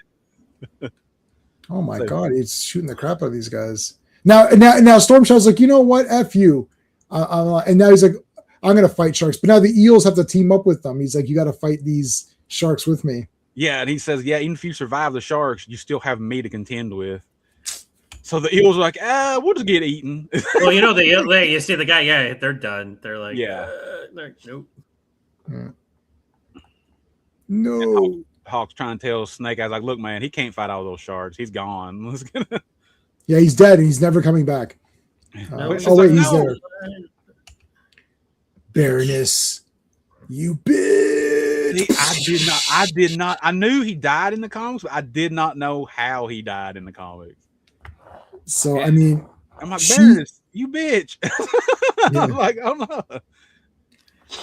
I mean, that was crazy. So is he actually dead? Because I don't know. Is he really dead? As of right now, he is. Yeah, he's coming back, man. Because I poked ahead a couple issues. So okay. You peaked. I peaked. Yeah. I had he's to. Not. He's no. He's not dead. Yeah, he's not permanently dead, but yeah. Oh my God! This is the show. This is the reaction. Yeah. I like Snake Eyes. He's showing reaction with his hand. He's like, he can't do it with his face. So he's probably trying to vocalize. It's just like, Meanwhile, the fake Zartan is the Dreadnought. They're like, oh, let's get him back. He's like, we'll get you some candy and some grape soda. he's like candy. He's like, what you talking about? He's like, he wants some candy. He wants some sweets and some grape. Ripcord's in bad shape. It's not Ripcord, people. Yeah, right. Get over it. Like, come on. Now he won't see the pit though because he's knocked out. Yeah. So that they mentioned that so that you know that it's not. All right, so Green Lantern is Shakespeare compared to MCU face. Well, yeah, that's true. Mark Strong was perfect as SNL. Mark Strong actually was very good in there that. Are some light in those phases. You just gotta look for it. Yeah, there's a couple of okay ones. Storm Shadow is as dead as Jean Grey. Stop it.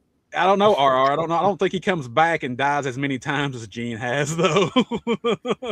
She's back. She's dead, and she's alive. She's dead. She's back long enough to get Scott's heart, and then she dies, and then she dies again, and then again. Okay, before we do the final one tonight, let's put the links up for everybody. It's YouTube time, people. Oh, I opened the wrong spreadsheet. House cleaning.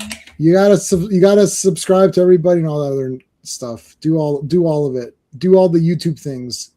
Like, subscribe, share, talk about it with your friends. Go to the water cooler. That's my channel.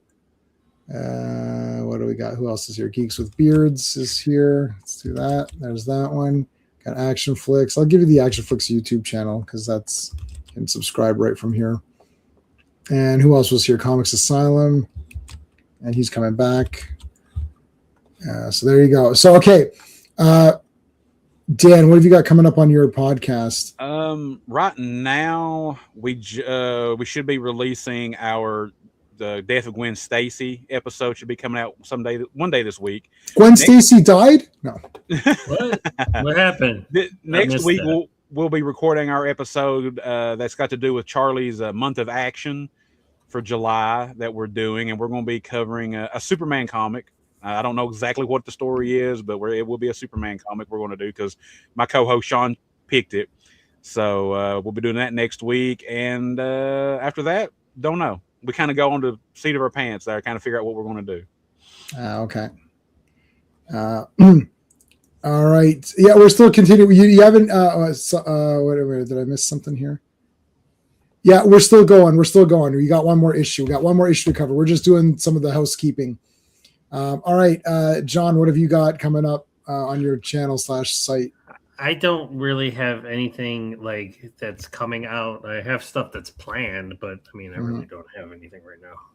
All right, so just make sure you guys are subbed up and you can go from there. I mean, I'm putting out the trailers. I'm putting out Liam Neeson just had a trailer come out today. Oh, well, I'm working on it. The Mongoose. He's in a new movie. Michael Bisping, who's an MMA guy, he's starring in a movie with Cuba Gooding Jr. I'm going to be putting that out. But I mean, I'm setting up interviews. I just don't have anything in the can. So Liam is putting out movies left and right now, isn't he? I said Liam. He's pumping out movies. He's on the last legs, right? So here's the thing. I always make this joke every time I post a new action movie from Liam Neeson, a new trailer for an action movie. I always say because 5 years ago he was like, "I'm going to retire from action movies because I'm just too old to do this shit." I'm like, "Do you remember that time when Liam Neeson said he was going to retire from action movies?" Well, here's another action movie starring Liam Neeson. But I like them so far. I've liked some of them. Okay, I want to say Sean's not here with us, but make sure you subscribe to Sean. He's a good guy. He usually is on all the live streams. And for my channel, Friday, we're back for Fantastic Fridays, 3 issues of Fantastic Four, John Byrne, baby. Monday, Earth's Mightiest Mondays, David Letterman joins the Avengers. Tuesday night Terrorvision, we're talking about John Carpenter's Vampires. Yes, great movie, a lot of fun. So make sure you're subscribed, hit the notification bell, all that good stuff. They filmed Mad Max near Brooklyn Hill, Australia. The locals worked as extras. Oh, they didn't need to give them the costume. Stop it. Mark D with a C, one of our oldest super friends, one of Clobby's co-hosts for most of the streams that he ever did. I'm going to put Mark's channel in the link to make sure you subscribe to Mark. Mark always streams late just so I can't watch them. That's like his plan.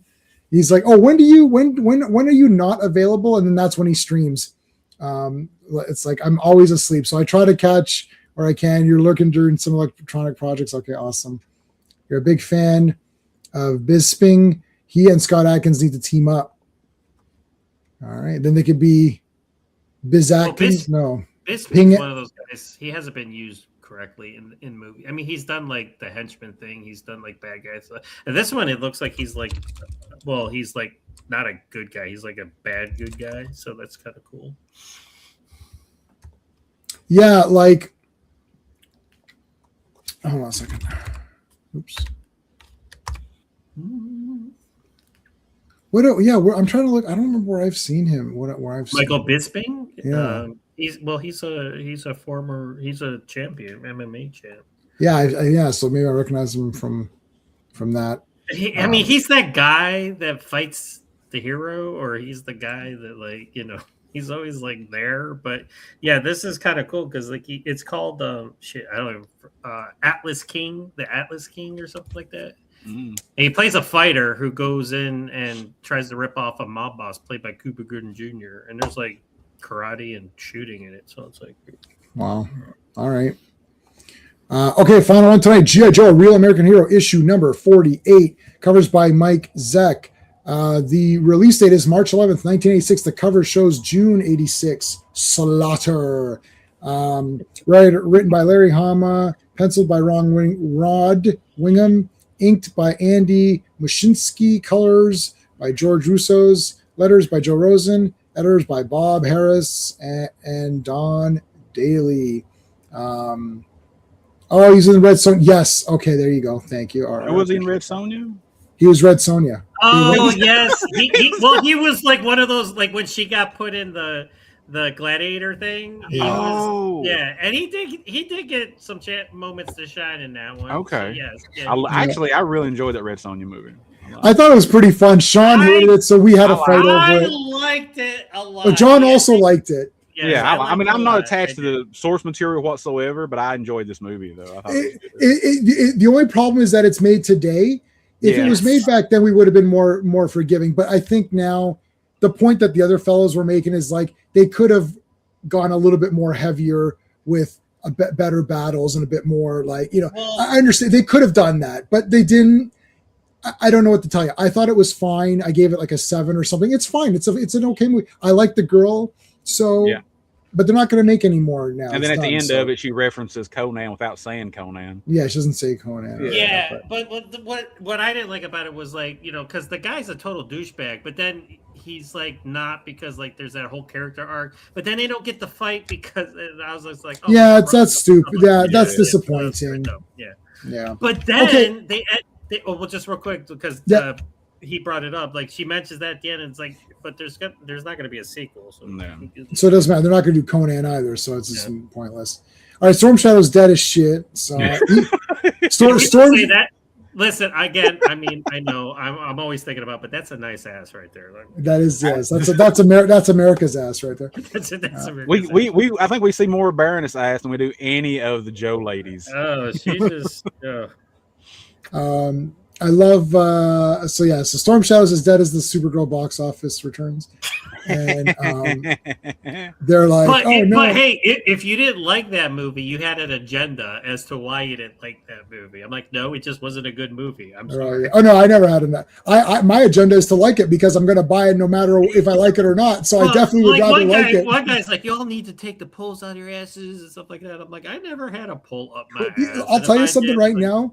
Anybody who's on these things who's shilling for this movie will automatically lose towards me because nobody has spent more money on Supergirl than me.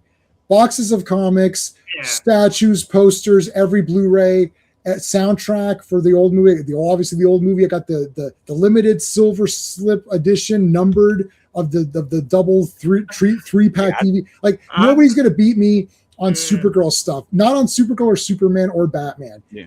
But so it's like, and they can say whether they like it or not, but they have not invested as much time, energy, and money and blood, sweat, and tears as I have. So it's a mediocre movie. It's a mediocre movie. Everyone's like Millie. I'm like, I didn't have a problem. I thought Millie Alcock's a good actress. I thought but she sucked as Supergirl in this because they wrote her badly. Yeah. It's a bad character. She did what she could with the material, but I'm like, it's not her fault. I'm not blaming Millie Alcock. It's just it was her fault for saying stupid shit in real life, though. That's her fault. Because guys are, you know what, girls? Let me give you an example. Every female I know likes pink, okay, except for my wife. My wife doesn't like pink, so you know what her favorite color is? Purple. So okay, it's the closest thing to pink without being. That's fine. Girls want to see pretty girls. That's why Barbie does well. That's why these rom-coms do well. Girls like to see pretty girls doing things. Wonder Woman, right? It's like any Black Widow. My wife loves Scarlett Johansson, Black Widow. Loves that character. She really likes Scarlet Witch. She loves Scarlet Witch. She loved Wonder Woman, Gal Gadot, right? Guess who she didn't like? Supergirl. It's like, what is that? She saw it, she's like, this is not for me.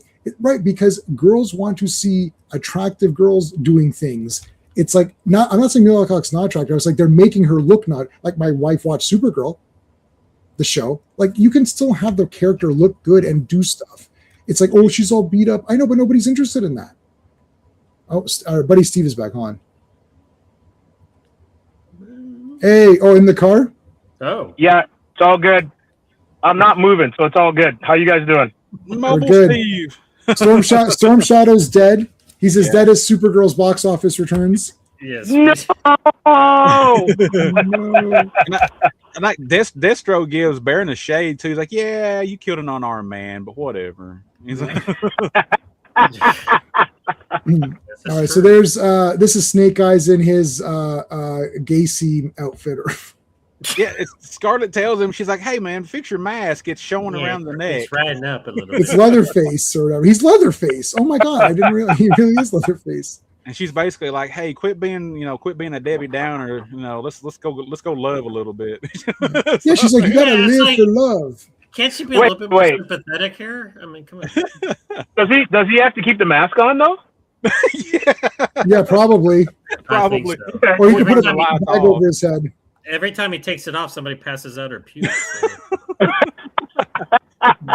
Yeah, we'll see that here in a bit. Yeah. Yeah.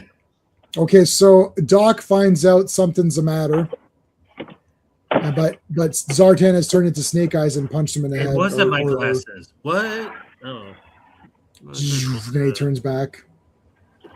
Doc's got a solid jaw, that's for sure. Look at this. Hey, Zartan, look, we got all your favorite stuff. Grape soda and all that. First of all, I love grape soda. I don't know why that's Bonbons. They got bonbons. So like, Yep. oh, yummy. chocolates. And they Candies. stole flowers from a graveside. It says "Rest in peace." Like, they didn't need them. Oh my god. Yeah, I they're not going didn't to need them notice. anymore. Oh my goodness, I did not. Oh, notice that's amazing. Yeah, you didn't see that? Oh, Yeah, that's amazing. I missed that one. That's a total Dreadnought movie. Torch right is like, there. yeah, the flyers that we took, the people we took these flyers from, they're not going to miss them. I told you Torch was the best. You guys didn't believe me. Now you have your evidence right there. Oh, that's great. So sorry, Zartan, I borrowed your bike, and then Zartan loses it, but it's Ripcord who's actually getting mad because of Candy, because Buzzer was with Candy and he wants to know where she is. This is true. Alpine, somebody's masquerading as Snake Eyes. Scarlett's like, no, Snake's been with me all day. And all night. Yeah. Hit the big Yo, button. Hit the big button. He's like, yo, Joe. What's going on?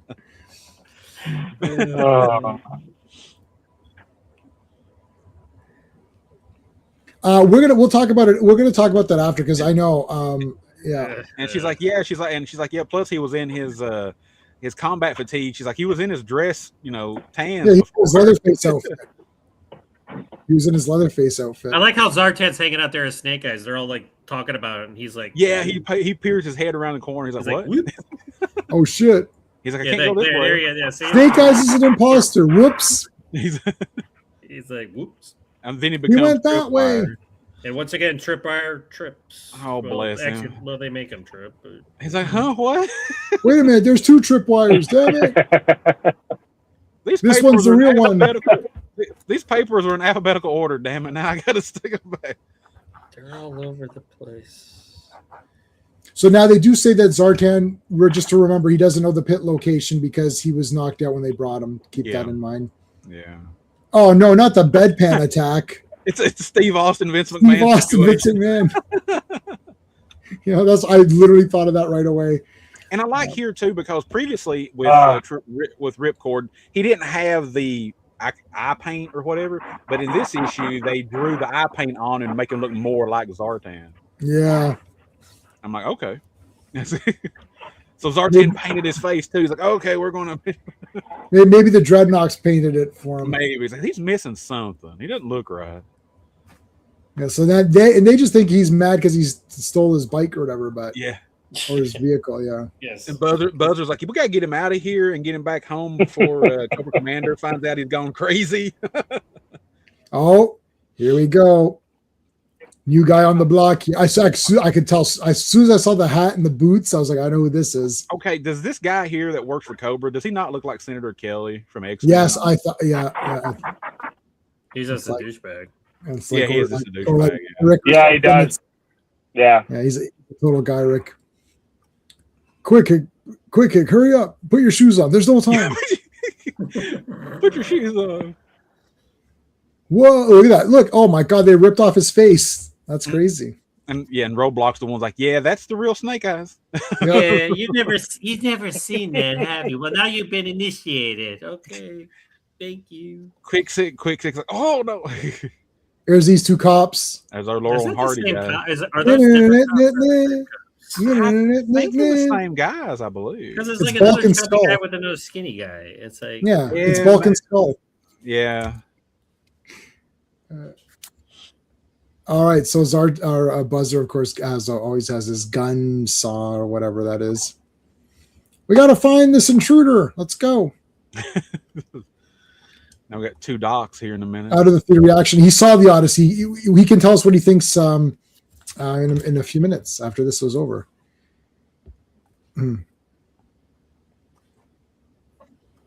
All right, Sergeant Slaughter. Now I got to tell you a very, very quick Sergeant Slaughter story. You guys know he was a wrestler, obviously, right? Yep. So, do you know who Tiffany? Do you know Tiffany Stratton? Mm-hmm. Yeah. Okay. Yeah. Tiffany, help us out, girl. Help us out. I love Tiffany Stratton. I have her autograph. She's great. Oh, she made a super mess. So did you see that? Yeah. Okay, dude. Yeah. They got these collector cards. So she's reading them off. Oh, junkyard dog, whatever. Yeah. Here's what she says. And people nailed her pretty badly for this. She said, SGT Slaughter. She's like, look, it's SGT Slaughter. Yeah. Now, hold on a second. Now, there's as many layers as Obsession has. This has just as many layers of failure. Failure 1, you don't know that SGT is Sergeant because everybody knows that. So that's a fail. She doesn't know Sergeant Slaughter. But the second failure is she's a wrestler. You don't know Sergeant Slaughter, the wrestler who's not dead. Like Lacey Evans was using Sergeant Slaughter's moves just like 2 years ago or 3 years ago or whatever. This is not 100 years past. Like Sergeant Slaughter's around. He's like you'll see him backstage and stuff. It's like, how do you not know Sergeant Slaughter was a wrestler in your profession? He was a big wrestler. He's a headliner of WrestleMania. It's a 2 failure. You didn't know Sergeant was SGT, and you didn't know that he was a wrestler. Come on. I think a lot of the younger ones, they just don't know the history of the profession that they're in. I don't believe. Right. That's brutal, though. Like that's pretty brutal. That's pretty bad. I did feel bad for her though. She said that. I know she seems really nice and everything, but that was a brutal. That was a bit brutal. Really nice, but yeah, but come on, Tiffany. Slaughter calls her up. He's like, it's Sergeant. Dude, you're gonna call me Sergeant, and that's an order. I love Sergeant Slaughter. Okay, I don't know what these guys. Yeah, you're gonna go see the Odyssey in 2 hours. Okay, no spoilers, please. Don't drink anything before you see that movie. Go to the bathroom first. It's long. Almost 3 hours, isn't it? Yeah. Oh, and also there's trailers, I'm sure, right? Christopher Nolan can't make a movie less than 3 hours. No. Well, for our screener, there was none. Oh, there was no trailer? Okay. Yeah, so they just started. Yeah. All right, so they're eating at their big thing here in the men's room. He's like, hey, you been in there long enough. I'm just getting some air here. So he called Ripcord in that meantime called the Joes. Yeah, he called them, yeah. And so I liked earlier with Slaughter, and he first shows up, he tells the other Joes, he's like, hey, take my stuff and put it away and wake me up when it's chow time. They're like, wait, who are you? How did you get in here? Like, why are you giving me orders? Who are That's like you? a dreadnought not knowing love. Yeah, he's my favorite Torch. He's my first Joe that I purchased with my own money. Not the first Joe I ever had. He's the first G.I. Joe character that I personally purchased. Like my mom gave me my allowance for the whatever. We went on a trip to the beach, and I could, I was like, oh, we're going to some store. She's like, yeah, okay. So she gave me money to spend for our vacation. So that I bought Torch. I still have my Torch, so I bought, and I had all the accessories until I gave all my bags of accessories to this guy. I said, go ahead and pick whichever accessories you're missing because I don't care. And then he moved and left, and I never got the rest of my accessories back. So I lost all my G.I. Joe accessories in one day, like in one shot, all of them, because I had an entire Ziploc bag of every accessory, and he just never gave them back to me. So I lost them all. So that was one of your favorites, yeah. Okay, so it's a big super mess. There's Kirby Crackle involved. Look at this. We got crackling. We got guys getting smashed in the head here. We got guys transforming into Duke. Even when This is so bad that when Zartan becomes Duke, the real Duke walks by and says, "Hey, Hawk." He walks by. He's like, "Hey, Hawk." He doesn't even Oh, that's too good. Oh shit! I just made that up now. I thought that'd be really funny. That was good. That was a good one. See, occasionally I can come up with something funny. I love how the Sergeant beat the shit out of everybody too. Well, he has to. He's Sergeant Slaughter, so he had to beat everybody. Yeah, he's else. SGT Slaughter, bitch. He's like, is this some kind of tradition? Are you? Are you guys messing with me or what? I'm SGT Slaughter. I'm coming for you tomorrow. I'm gonna call. He's gonna be called. Okay, first of all, why didn't anyone tell her? But I guess it was live. I can't remember. Was it probably live? Yeah. It's like you know what's crazy though about this image? Because obviously he wrestled. Yeah. I don't remember him wearing the hat and not having his sunglasses on. Yeah, he's either for me wearing the hat and the glasses, or just with nothing on his head and wrestling. Yeah, that's true. He needs the glasses. It's very weird without them. Even the little interstitials on the cartoon when he would be on there, he always had the hat and sunglasses on. Yeah. Yeah. Only time the glasses came off is when he was wrestling. You're right about that for sure. It don't look like him. Even when he was bad Slaughter and he was working with Iran or Iraq, he had the beret, but he still had the sunglasses on. I remember that. Yeah. Oh yeah. That's when Hogan was super patriotic. Yeah. Patriotic Hogan. Yeah. As though he wasn't patriotic enough prior to that. We didn't believe he was a real American. Now we knew. Yeah. So back to Johnson at Cobra Commander headquarters. Oh, Johnson, what do you want now? The Joe's got 2 fire guys. Okay, I'm just gonna stop right there. Go and make a fire guy. Just go and make one. I'm done. Well, we got a guy named Firefly, but he doesn't use any fire. Or anything. He blows shit up, but he does blow shit up. All right. So, what is he looking at? He looks like he's looking at Transformers or something. Yeah. What is this? They break out every bit of equipment they can to track down Zartan because he's turned invisible right now. All right. They need Yes, they got their infrared, the Predator vision, and everything. Maybe Hawk, Duke, and Captain America are all the same person. Yeah, it could be. Wait a minute. You're never around when he is. Well, that's true. I don't know. Well, I had something to do. All right. Now he's turning. There's Gung Ho. But Gung Ho nails him. What was great? Gung Ho's like, he wouldn't have called me Trooper. Yeah. Yeah. Well, cool. That's where he makes his mistake because he doesn't know anybody's name. And this is the first time we see Zartan without his hood on, so he's got short black hair. Like, okay. Yeah, that's weird. Weird. It looks weird.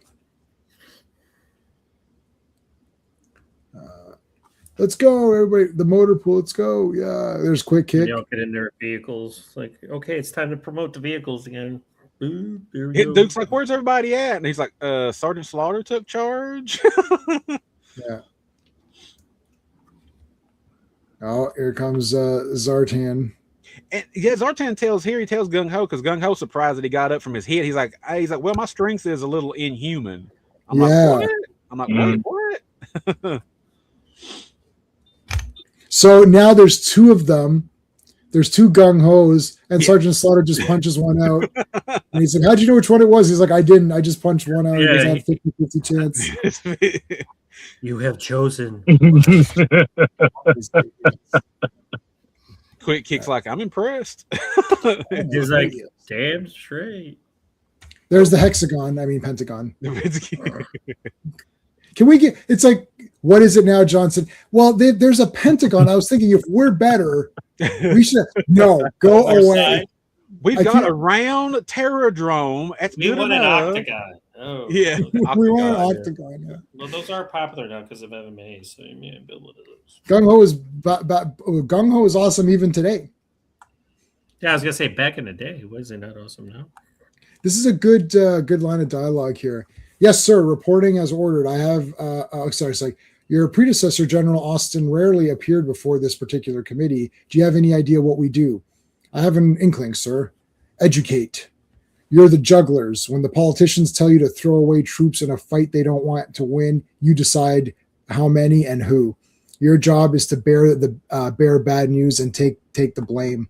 It's like, he's a bright one. It's like, I'll make it short. Cobra Island is now off limits to Joe activity. No covert ops, no recons, no nothing. The word is down from the top. Lay off. Understood? Loud and clear, sir. Yeah, right. Yeah. All right. That is it. All the next issues. Serpentor's coming. Yeah. Oh. That's a great cover for next month, Yeah. next week. Yeah. Great Robin. Oh, yeah. All right. So we've got a few minutes before I gotta go, so we can do a quick. I want to say, so I saw Michael, the Michael Jackson movie. I thought it was like 10 out of 10, man. I thought it was awesome. Like, that guy Jafar Jackson needs to win an award or something, because he is like about half an hour into that. Well, the first part's when he's young Michael. Even the kid Michael is good. I don't know, the kid was good too, but then when it's the Jafar guy, you're watching about 15 minutes after his entrance, you're just like, yeah, that's Michael Jackson. Like, at no point do you ever think, oh, that's just an actor. He does look like him, so he got a little bit of an edge there. But when he gets the nose job, throughout the movie, they subtly change. Like, you could see the makeup changing, and you almost don't even. You're like half, like, towards the end, it's like, oh, I didn't even realize they completely changed his nose, and he's getting the lighter skin and all that. It's a great movie. There's no stupid shit in it. Like, J-Man, now that you mention that, do you think that they would get nominated for makeup they as should. an Academy Award? I mean, because that subtlety, yeah, because to be that subtle and then have someone who is a real figure and you're nailing that look is a lot harder than, a werewolf or whatever. Yeah. That's what I'm saying.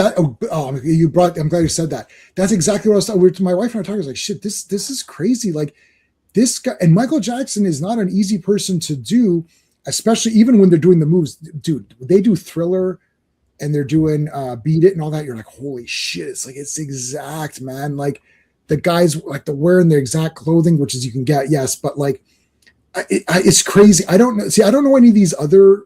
There's a lot of these biopics coming out now, and I don't know all of these people. Like, I know Queen and I know some of their songs, but I don't know Freddie Mercury. So I don't know if that was a good. It was good. Yeah. It was good. But the thing with Michael is, name a more famous face or person No. across generations, and you're not going to find one on this planet. No, listen, say whatever you want. I've been watching, this really sparked a lot of. I didn't think I was going to like this movie that much. I thought I would like it. Sean really liked it. I thought I'd like this movie, but I got caught up in it. And like the second since I saw the movie, it was last weekend. Since then, every day I've been watching like Michael Jackson stuff and going through some of the other controversies and listening to a lot of people talk about a lot of the other stuff. So I don't want to get into it here, but anyways, but listen, Michael Jackson's awesome. Like the music, like because you're sitting there, it's like, oh yeah, I know that song, I know that one. It's like, and I don't know anything. You guys know this. We make fun of this. So John, Dan, you see my other streams, we make fun of me. Everyone makes it's like, I don't know anything. They'll say some line, I'm like, I don't know what that's from. It's like, it's literally from this song. I don't know what you're talking about. Every song is like, oh yeah, I know, and I can sing them all. I'm like, yep, I know that one. I know that. I was like, oh, this is crazy. Like, I literally do know them all. Not all. Sorry, that's a lie. But whenever those videos were on, like, my entire family. Here's how you know Michael Jackson was good, because I don't care about this kind of music. I like metal. But you're like, no, Michael Jackson's pumped up. And the videos are kick-ass. And I remember for Black or White, my grandparents, my aunt, me, my mom, my cousin literally got together. Oh, fuck, that's tonight. Oh, shit, we got to watch that. Even the one, I just drew a blank. Eddie Murphy. Remember the Time. If you're talking about after Black and White, you might be thinking of Remember the Time with Eddie Murphy. Yeah, that's the when one. that premiered. Yeah. Oh, watch that. And is that Iman? Who's the girl in that? No. Iman. Iman was the queen. Was Cleopatra or some Egyptian king? Yeah. Queen. Sorry, and he was Ramses or something. Remember the Time. I remember. It's a great video. Tune in for that. Like, I mean, this is crazy. J-Man, this is how crazy it was. Because I think Thriller came out when I was in junior high. We ran home to see the debut of that video on a show called Toronto Rocks. Wow. So we would catch the premiere at like 7 p.m. or something, or whatever it was after school. That's how nuts it was.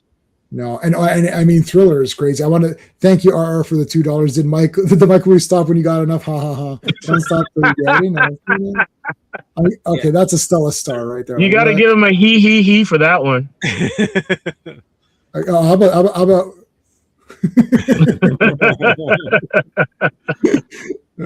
Yeah, there's no other musician out there, I don't think, that is universally known and loved as Michael Jackson was. No, he's number one. There's not going to be, and there isn't going to be anybody else. You know why? Because Michael Jackson liked the classic guys. Yeah. They show in this movie, he's watching Fred Astaire, he's watching like Stooges, he's watching classic horror movies.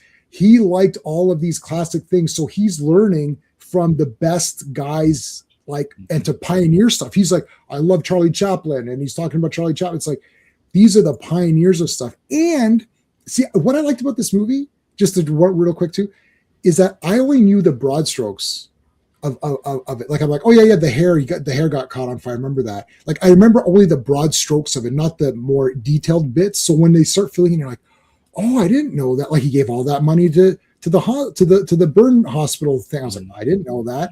Right. So there's like little things I didn't know.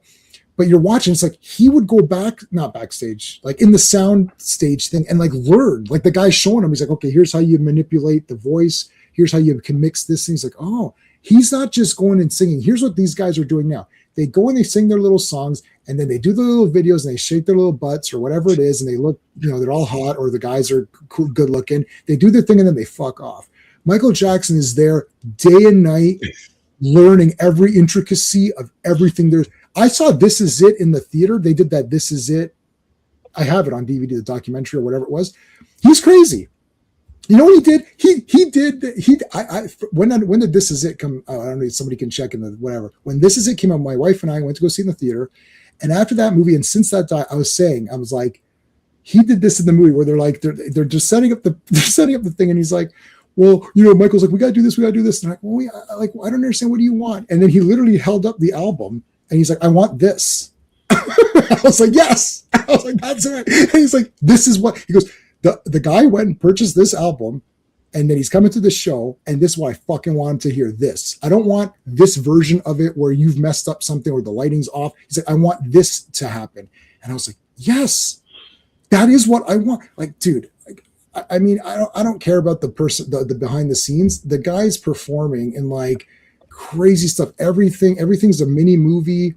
Like, I mean, he's making movies. Like, that Thriller is like 20 minutes or something. I don't know how long. It's like 15 minutes or something. It's like a full movie. Well, he was so involved in his stuff to where a lot of the artists nowadays, they just have somebody else write the song. That's what I'm saying. They show up. They're like, okay, that's fine. Michael, he was there for everything. He wrote the songs and just all of that. That's why he's telling them where to shoot. Yeah, and he would take forever to like do these performances and stuff because he wanted to get it as perfect as he could get it, because he felt like his fans deserved the best they could get when they paid their money for his shows and stuff. Just put it in perspective, thinking about it this way: as huge as Taylor Swift is, Michael Jackson was bigger than Taylor Swift and Beyonce put together right now. Oh yeah. Oh yeah. And they're using, they look good and they can put on a show. And I saw Lady Gaga way back, like in the second, her show was I've seen Kiss, I've seen Iron Maiden a few times, and her show was like way better. Like it was legit insane. And so she's pretty good, but like Michael Jackson, like, he's crazy. I watched one of the Oprah interviews, like that live one where he hadn't done an interview in one. He's sitting there. She's like, "Oh, do you want to do some dance?" He's like, "Yeah." He's telling the cameraman, "No, you can shoot it from here. It'll be better." Like, what is happening here? It's like a random impromptu thing, and he's telling the camera. He's telling John Landis. I don't know if the movie's accurate. He's telling John Landis. He's like, "Oh, can you tell Mr. Landis to pull the camera back on this?" It's like, I'm sorry. You're telling John Landis. Who are you, Michael? You don't know what you're talking. He's telling him, and it ends, and that's because he's like, no, he goes, people won't connect if you can't see the full body. Because John Landis was pushing in, and he's like, no, you got to pull out. He goes, people will connect when they see the full body. It's Fred Astaire. He's like, am I dancing or is the camera moving around? He's like, I got it. You got to see the full thing. It's crazy. Anyways. He's a stage guy, right? And was from when he was a kid. And it's not to say that artists today aren't great or talented. There's tons of really talented artists. But to put the whole package together, that's the deal, right? It's the full package. There's nobody like that now. that's gone. Yeah. That's never going to happen because everyone's got their hand in it. Like everyone needs their cut. Yeah. Right. And Michael Jackson, he was surrounded by yes men, but also he knew what he was doing. So they just said yes because, okay, clearly he knows what he's doing. Anyways. He ultimately had the final say, I believe. Yeah. In everything that happened to his career, to where a lot of the artists nowadays, they just sign papers. They probably don't even know half of what goes on in their careers. Yeah, probably not. I don't think that they do. We've set it up that way. They're not stupid. I'm not saying they're stupid, but I'm just saying I don't think they worry about that stuff. They're like, well, I hired this person to handle this. I'm just, whatever. To where I believe he made sure he had control and he knew everything that happened to his stuff. Okay, so Danny McBride, G.I. Joe, we want to talk about that before we go to, and then we'll get your thoughts on Odyssey. Dreadnoughts. Yeah, so Danny McBride did that thing, and he said Dreadnoughts, and I was like, oh no, that's the wrong name. How many times have we been on live and we said shit wrong? I said that. I used to say it growing up as a kid all the time. I never said Knox. Every week, John. Every week. I watch my old shows and I'm like, ugh. But I don't think I don't watch my old shows for that reason. I know. I don't think it's a mistake. I think he thinks it's Dreadnoughts. That's my opinion is that I think he thinks it's Dreadnoughts. I don't think he knows it's Dreadnoughts. It's not a mistake. It's like the Punisher. Hey, if that's the worst offense he does, then I'm fine with it. It's okay. Right? It's like, I'm just telling you guys, like, see, every time I give you guys these little red flags and then you kind of don't believe me, you kind of shoo them off, and then I end up being right. Like I'm not shooing anything off. I mean, I'm just like, it could have just been it could have been a slip. I'm just saying. It could have, but I don't think give the man a benefit of the doubt too. You can't. Yeah, no, I'm not giving I'm giving the benefit. Okay, of the then don't give him the benefit of the doubt. I'm not giving the but benefit. He knows, like he knows Springfield. Like he knows, like nobody knows Springfield if you're not a G.I. John, that was the one where I agree with you. The fact that he wants it set in Springfield, I'm like, yes, okay, I'm gonna give him grace. And I'm like, he said that. I'm like, oh my god. I'm like, that is genius. Like that's what they should do. Like so. Yeah. But that's where I came from. Like, yeah, he did say that. Okay, red flag, maybe. But like, no, Space Time Toys, listen, your avatar is awesome, buddy. It's like a Chaos Knight with like wings or something. That looks awesome. Yeah, that's cool. Yeah, I'm not saying it's a deal breaker. No. But it's weird. This is why I don't get excited, because like this, like now he's gonna be direct now, and all these people are just gonna come at me with wave of negativity, and I'm just gonna get exhausted. I'm gonna be like, no, I don't want to talk about it anymore. Well, the thing is, I mean, I'm excited about it, but the thing is, it's hard sometimes to take them as being authentic when they say, "Oh yeah, I'm a fan. I grew up," because like everybody says that when they do these. This is what I'm saying. It's like, are you really, or are you just saying that to be? Kevin Smith said this. Kevin Smith was like, "Oh yeah, He-Man." I was like, "Buddy, on your comic book show, Comic Book Man, you literally said you never watched He-Man. I watched all your episodes of Comic Book Man, and I have them all downloaded." So you said, and then you're saying that everyone says this, but I'm not. Again, we'll see when the movie comes out. Oh yeah. When Spielberg's like, "Oh, I always loved Transformers." Did you really? Because your movies have nothing to do with Transformers. Like your produced movies have nothing to do with Transformers. He's just giving them the money.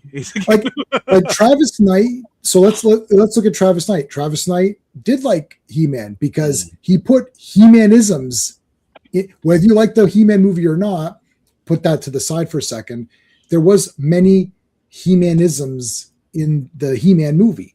So, okay, like he had the fright zone at the end. It was like the real fright zone. So it's like, okay, you're like, yeah, clearly whether he made a good movie for people or not, I like the He-Man. I think all of us here like the He-Man movie. So we can put that to the side. We liked it, but it doesn't matter. You could tell. It's like, okay, this guy was nerdy for He-Man. Michael Bay didn't give a shit about Transformers. How do I know that? Because I just saw all of his movies. They're not characters. It's nothing. Like Jazz is dead and he's holding up. So that's like, John, your best friend got cut in half and you holding up your best friend's body. Like, oh yeah, my buddy Joe Bob's dead. Oh, well, like, is this fucking happening? Like he's holding up Jazz's severed body. Like, would that happen? Like that's his friend. Like they're just thinking, oh, they're just robots. Who cares? Like that scene alone should cancel out.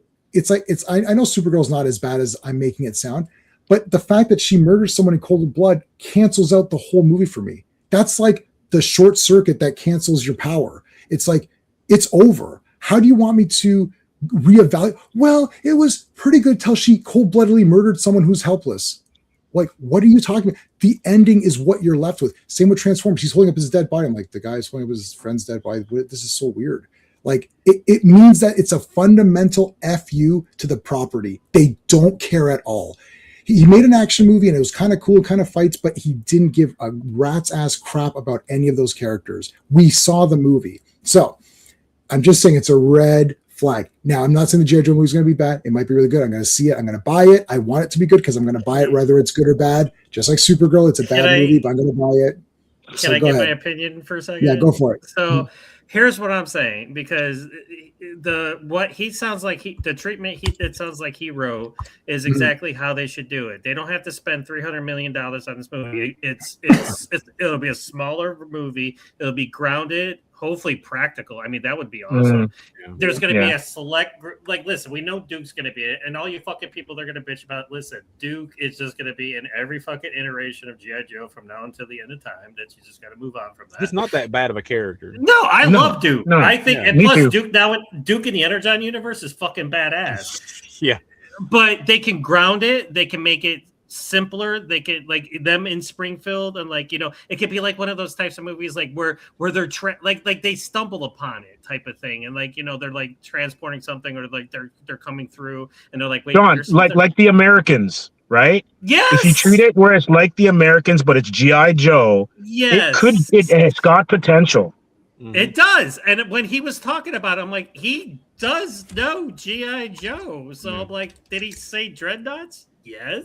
But I'm like, but he's still like, and he's like naming people. He's like gung ho. I'm like, nobody fucking knows what gung ho is unless you're a fan of G.I. Joe. It's like, come on. It's just hopefully, like, Bonaventura and the Paramount people don't screw it up. That's the only thing I worry Yeah. about.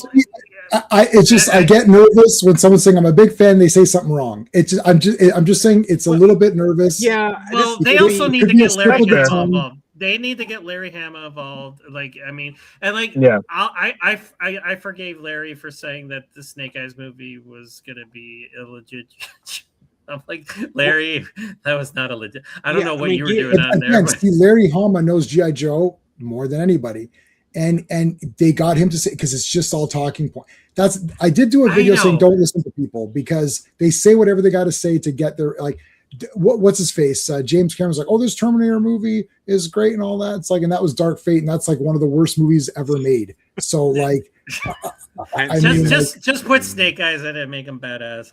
Well, this is the thing. Yeah, get Hama, get Rudat, you know, get a lot of the different people from the different medias. Don't, you know, and let them work together and tell him, like, hey, you know, do this, or maybe you should consider this, or don't shut them out. You know, go out there and be like a sponge and absorb knowledge, like Travis did with He-Man. Absorb the knowledge, even if you're not you know, maybe you're not a true fan or whatever. Do the research, put the effort in to make it, you know, what it should be. Yeah, same time. Do you have a channel? Say, where are you watching Same Times? We're streaming this on multiple platforms, so I don't see your I can't see your link on my chat, so I don't know who you're watching. If you want to keep watching on that channel, if you want to move to my channel, just so I can see I can get to your thing. Because I can't do it because it's like a link. I don't know. You're watching it on either. Who's Sean's got a people watching. You're watching on YouTube, but you're watching.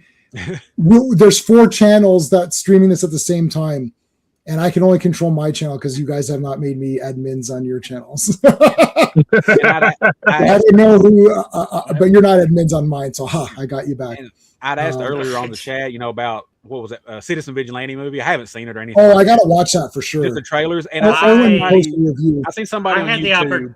I had the opportunity to interview you, Bull, and I was just like, I'm not touching this one. I seen somebody on YouTube, content creator guy. He posted, apparently, I guess it's true, I don't know, Larry's comment about the movie, and Larry hates the movie.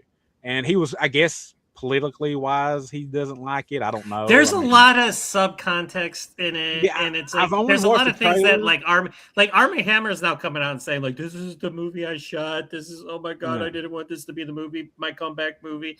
I watched it. It's not a good movie. It's Huey Bowl? Yeah, it's Huey Bowl. Yeah, it's Huey Bowl. Oh, that really makes it better for me. Listen, I've liked some Yui Bowl movies. So let me just get that out there. It's like I'm not a straight up Yui Bowl. Like I think In the Name of the King is awesome. Jason Statham. I like Blood Rain. I own that movie. Blood Rain with Kristanna Loken. Yeah. I mean, plus she gets naked in it, so that's always a plus. But it's just I don't know. There's like this agenda, and it's like it's got like against migrants and stuff like that. Apparently, it got banned in his home country of Germany. It did. But then, freaking what's his name? Put it out for free. So and some people, I don't know. I don't know if they're comparing it to Death Wish. I don't know. There's no. Yeah, I'd have to see it to make that comparison because I've seen. There's Death the comparison. Wish. He's a vigilante and he's pissed off and he goes out and kills bad people. It's like a more extreme A-Team, I guess, or Equalizer, I guess, or whatever. I don't know if I would call it. I would go that far. It's just like.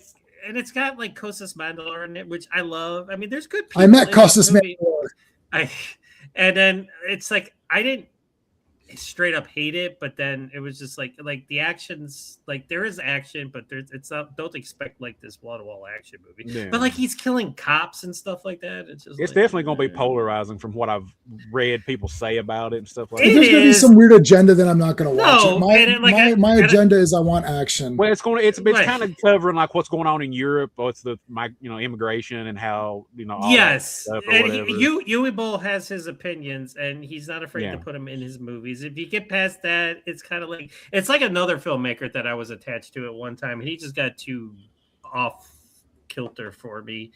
And like the guy was like, "Do you want to interview?" I was like, no, I'm good. I'm free. You want to? I didn't want to. Like I was gonna do a review to it but. Oh, got you, buddy. Okay, I got you now. Let me check your thing. Now I can look at your thing. Go to channel. Oops. All right, Steve. What's your review of the Odyssey, man? The Odyssey's great. It is I really liked it. This is obviously recency bias. It's a Nolan film. Do not get it twisted. You're watching a Nolan film. It's Nolan's interpretation of the Odyssey. But damn, it might be my favorite Nolan film. Okay. It's really good. It's like, you know how you can sit through movies that are 70 minutes and it's like you're checking your watch in the first 15 minutes? Yeah. This movie is almost 3 hours, and not once do you go, what time is it? You just go from scene to scene. And he does the way that he uses the divergent timelines to do flashback and present all at the same time. It's seamless. It totally works. Performances are great. It leans into the magic and the mysticism. It's great. Matt Damon's great. I have no problems with the casting. John Barenthal. I know J-Man loves Barenthal, but he's restrained in this one. Oh, he's not yelling and screaming like a lunatic and no. And being the correct Punisher or whatever. If I say that word on it, then people get very mad at me. So I won't. I don't get mad. I just say you're wrong and move. I'm not saying you're the one getting mad. I've seen some people say that the modern speak or the modern language took them out of it. Did that bother you any? Well, it's funny because someone in the theater who is also a movie reviewer, was making that comment. And he's a big Odyssey fan. And I go, I don't mind that because the text is hard enough anyways. Mm-hmm. And you want this to be accessible. And I'm a comic book guy, as you three know. And Thor talks like he just speaks into his throat to seem regal. He doesn't use the forsooth and doth and whatever. Mm-hmm. And he talks like Banner does.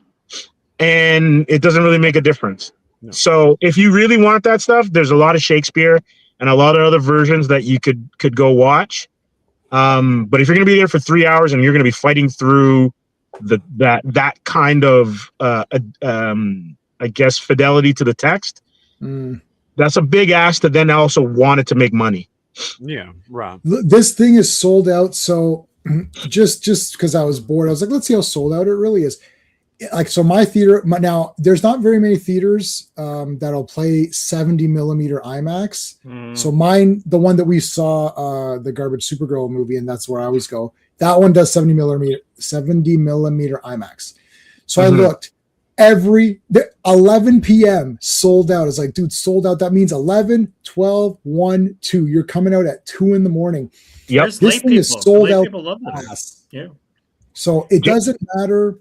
I think, because we'll say this and we'll go, I know that there's people upset with the dialogue, the way you're saying, some of the casting choices. My personal opinion is I don't care about the casting choices as much, really. I don't really care. The dialogue did seem pretty stupid. They're like, oh, daddy or daddy. I'm like, why are you saying daddy? That's weird. Like, can't you say father? Like, you could still make, I feel like they could have still made it accessible, but not weird. Like, I saw the trailer, I was like, is this I couldn't tell if it was I thought that was like a comedy. I thought, oh, they're being funny. Is this I was like, is no one going to do a comedy out of this? I was like, is that supposed to be, I don't know. It's weird to me. So I didn't book tickets in advance. I'll see it whenever. I'm not like, hey man, I'm going to throw this one because it just hit me right now. Yeah. There's an 11-year difference between Anne Hathaway and Tom Holland. Okay. Who their mother and son, right? Right. Using dad makes him look even more like it kind of infantilizes him a little bit. Right. Which fits the characterization of him in the film. Right. It's just like, why are you saying daddy? Do they say daddy? Well, it's just weird. It's just weird. Like, who's your daddy? It's like the one trailer came out, everybody was bitching about how the uniforms look. Like, who gives a fuck? They're just trying to make it look badass. It's like, oh, it's not historically accurate. I'm like, fuck it. Who cares? Yeah, it's not period accurate. It's not historically accurate. The helmets are awesome, but at some point, like, you look at Robert Pattinson's character, and you're like, man, that could be Braveheart. It could be England. Like, am I in England? Am I like? It's kind of like a stylistic mishmash, but it's enough of the time period and the stuff that we've seen that you can go with it. Well, I mean, Excalibur has full on shiny armor, which I don't like. They wouldn't have had that armor, right? Like that entire movie is fake. It doesn't. I can't say what will bother me and what won't bother me till I see it. And you got to see it. It bothers me. Like, you got to see it. I just saw the trailer and I thought, oh, this looks really cool. And they started talking. I was like, oh, this sounds. I thought it was like a joke. I was like, oh, they're making is this a comedy? And I was like, why is it saying like daddy? Where's your daddy now? I'm like, is this for real? Like, what is happening? Like, this is. I thought that was weird. I didn't notice the casting stuff. But the bottom line is, it doesn't matter. This is one of these movies where, whether you like it or not, it's making the money. Oh yeah. Like, I saw the Barbie movie and I thought, yeah, this is okay. It's too long, and I like the Barbie Land stuff. As soon as they went to the real world, I'm like, yeah. That was my opinion of that. But it was very colorful. I like Margot Robbie. I always like her, and I did like Ryan Gosling, who I thought was very funny in that movie. Ultimately, I gave it like a 5 out of 10, which is like a sort of mid pass in my grading system. So it's 5 times better than Supergirl, but. And a little bit better than Superman, but it doesn't matter. It found its audience. The people who are going to see this, they didn't read the Odyssey. They didn't read Iliad. Oh, here's the thing though, J-Man. They're just watching it for a fantasy movie. Yeah. The amount of Odyssey stands that were in that screening was there a lot? Were incredible. Oh, wow. So I've never been to a screening that was that full. Right. So I had lunch with my cousin and we're like, and I go, maybe we should go. And this is maybe like an hour before. And the line was crazy already. And I'm like, because I didn't know that we were going to have assigned seating, which I'm glad that we did, because there would have been mad fights of like, where are you going to sit? Right. Right. But here's the thing. You didn't have a assigned seat? No, we did have assigned seating. It's a screening. Right. So normally like you just get there. But here's the thing. There were people who wrote books about the Odyssey, people who had wrote adaptations, people who do podcasts about the Odyssey. And so it wasn't just people that were like, oh, this is cool, I want to go see it. It was people that were like, would be cutting up how they interpret each chapter of that piece. Right? There are a bunch of stands out there that we're not aware of, where that material's concerned. So do you guys know, we'll say this, we're going to wrap it up. Do you know the Mahabharat, which is the Indian, it's like an Indian epic? No, Okay, I'm not so- aware of it. No, my I do God. not. Okay, so this is the greatest thing. You know it, John, or no? Sorry, what'd you say, I do John? not. No? No, I don't. Okay, so this is like massively epic. I mean, I don't know how many volumes it is. It's like 5 Odysseys. It's like, however, if you took Odyssey and Iliad and then times it by 5, that's this thing. It's crazy. Anyway, so they made a movie on it. I think it's a 6-hour version. I've got that on DVD. So and then they did a TV series, and it ran every day for 2 years, and that covered all of it. So it's Jesus. an episode a day. So for 2 years, and that covers it all. Damn. So this movie was 6 hours, and because it's one of these ancient tellings, it's Indian. So really, everybody should be Indian, right? Everybody, but it's international cast because they wanted it to play everywhere. Yeah. So, in defense of the sort of the casting, you can say that, well, he wants an Oscar, so he needs to check the boxes. That's just that's the reality of the world. But also, it might play more internationally better if everyone can find a couple of people to relate to. It might play better that way. Anyways, so this thing is crazy, and they wanted to do it like, I mean, it'd have to be like a Lord of the Rings. It'd have to be like Hobbit and Lord of the Rings together to make this thing. But I think they are going to try to attempt to do it. So I'm not really against it. I'm not against anything till I see it. I have no idea. I can only tell you my honest opinion. If I sit there and I think this person was miscast, I don't like them. I'm not going to lie to you to try to. So I didn't see enough in the trailer for me to not like a casting choice. The only red flag for me was like the dialogue seemed weird. I thought, is this supposed to be a comedy? I literally thought, I was like, is this funny? I was like, but it looks pretty epic. I was like, I don't know. I don't think this is supposed to be funny. I was like, why is it? It sounded weird to me. Just because the only other, I just watched Fall of the Roman Empire. What else did I just watch? I watched a bunch of these, and I was like, they're talking normal. Like, you could still talk normal. But anyways, and one last thing. Normally, when we listen to classics, it's usually a British cast, right? Yeah. Or they have some sort of British inflection. Yeah. Because like when you think about like the bad guys in a lot of the movies we like, they're usually Brits. Yeah. Right. Yeah, and that gives them gravitas. I mean, there's only the only Musketeers movie that's in French is those latest ones with Eva Green in them. Yeah. Other than that, I own about 7 or 8 Musketeers movies that they're all British. With Charlie Sheen. That's Charlie Sheen, yeah. Like Charlie Sheen, it definitely ain't a French. What? That's not authentic? Oh, Yeah, no, Charlie Sheen is definitely not a Frenchman. I'll tell you that. Anyways, you know which one I really like is I like the Musketeers BBC show, where they're wearing leather and they have leather pauldrons. I'm like, okay, first of all, that's not what I love Musketeer stuff. The Musketeers did not wear any of that, so that's super fake. Everything is fake. So I'll leave it with because I know some people are getting upset, and I think they need to slightly calm down a little bit because if you're an Odyssey nerd, maybe, but if you're not an Odyssey nerd, come on, like these things are like that. It's not that bad, right? And they want it to be international because this movie will play everywhere, and everyone's going to go see it because it's a fantasy movie. Nolan movies do well.